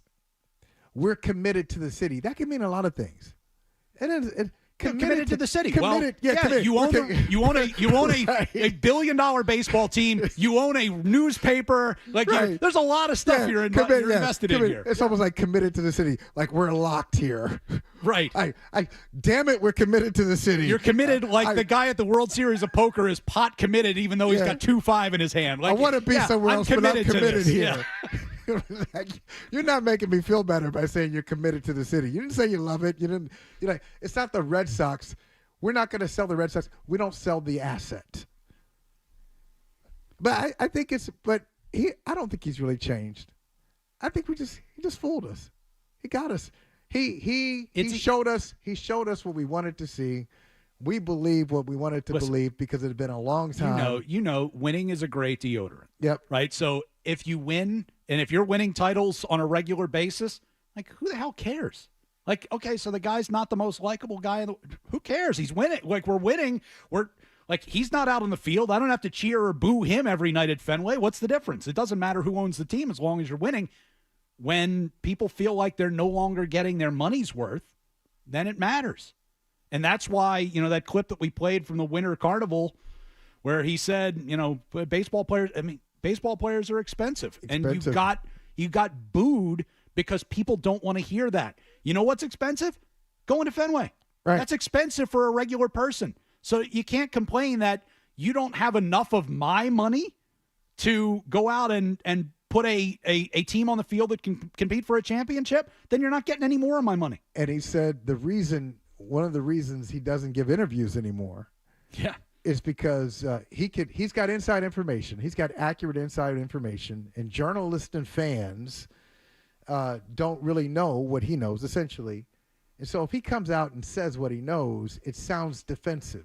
So he'd rather not give interviews and tell you what he knows, because you're just gonna think that he's not telling the truth and he's gonna sound defensive. So he decides not to do it. And he'll, instead of talking to local reporters or making a return visit to 98.5 The Sports Hub, he'd rather talk to the Financial Times in his version of War and Peace. Generally, probably not getting the hardest-hitting sports questions from the Financial Times. All right, we will continue here into our final segment. Ryan Johnston, Michael Holley in for Toucher and Hardy. We'll get headlines here and then back with more on Toucher and Hardy, 98.5 The Sports Hub. It's expensive to have baseball players. Sports Hub.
Toucher and Hardy, the reviews are in. I got to stay on top for after you give me about 5 minutes of my time. Hear what he said. Now more of on the Sports Hub.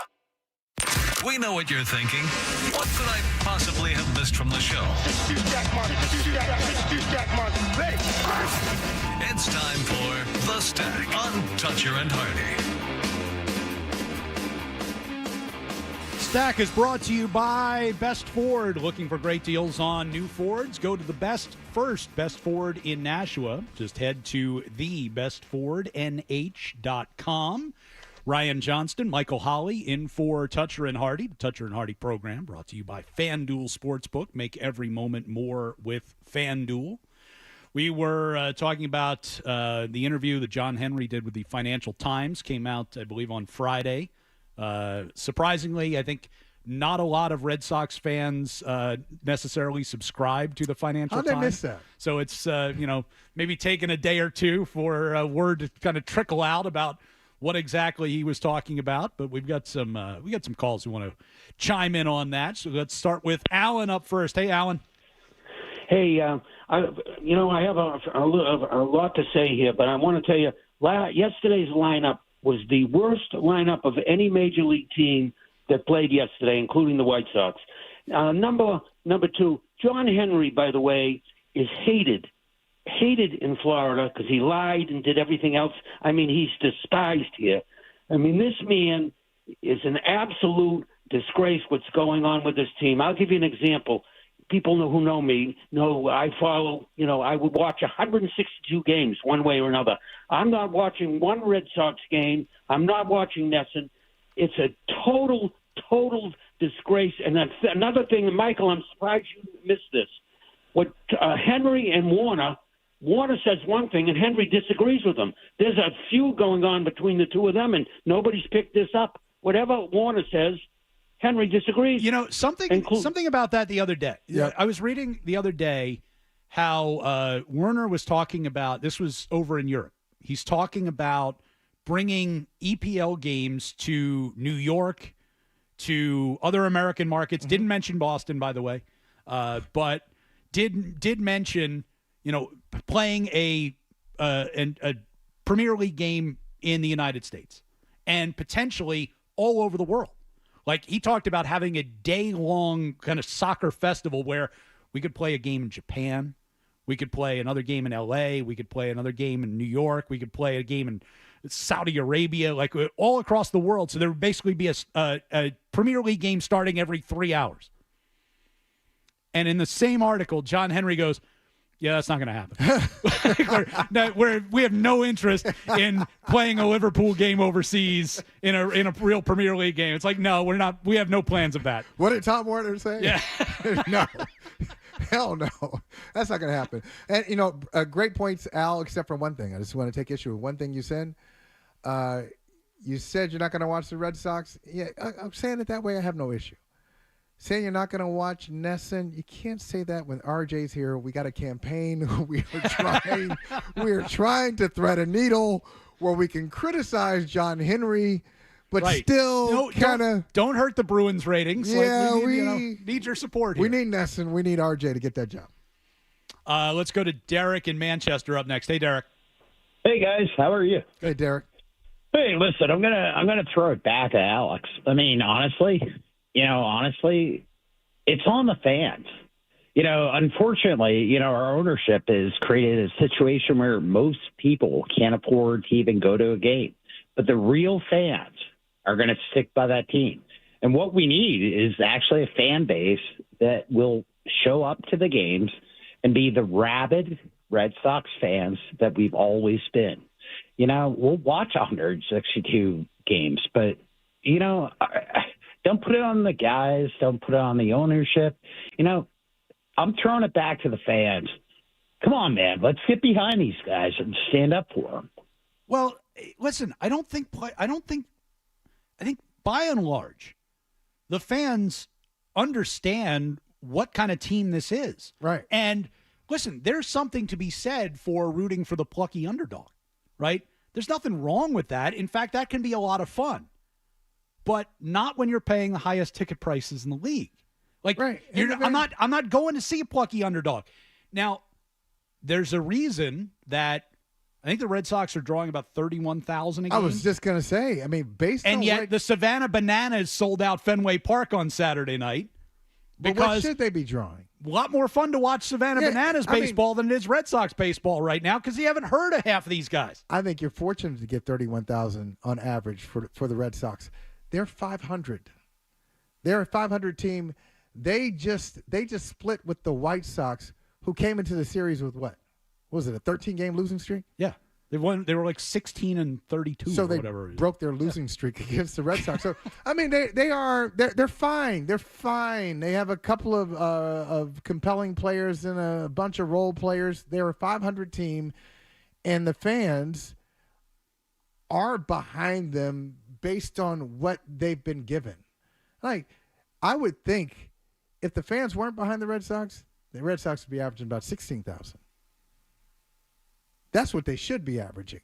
Well, that's what, and like if this drags on, if they're still, I mean, if they're still 12, 13, 14, 20 games out in August, September, that's what they will be drawing. They're just kind of plodding along. They're fine. There's nothing outstanding about them.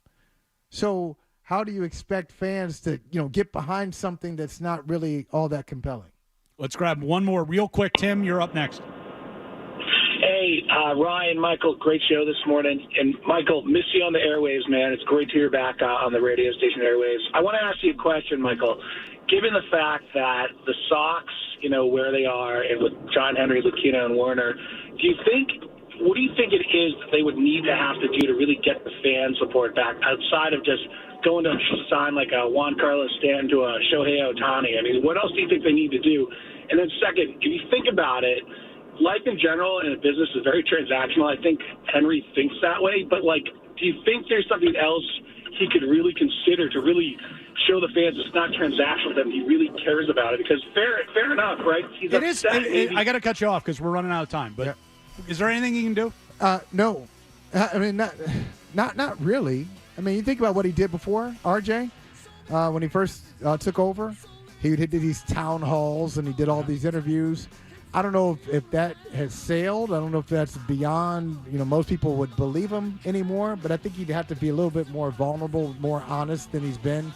It's almost like me versus the media. They don't understand, and so I'm just going to ignore these people. I think you got to be upfront and honest about where you are and what the franchise needs. Michael, it's been good hanging out with you this morning. Always good, man. Great job. Toucher and Hardy back in studio tomorrow. We got the midday show coming up next from out at the golf course, the Hoosier Caddy Classic. Good to be with you. Tweet hashtag RJ for Nesson. Like that play-by-play job? I like it. We'll talk to you down the road. Toucher and Hardy,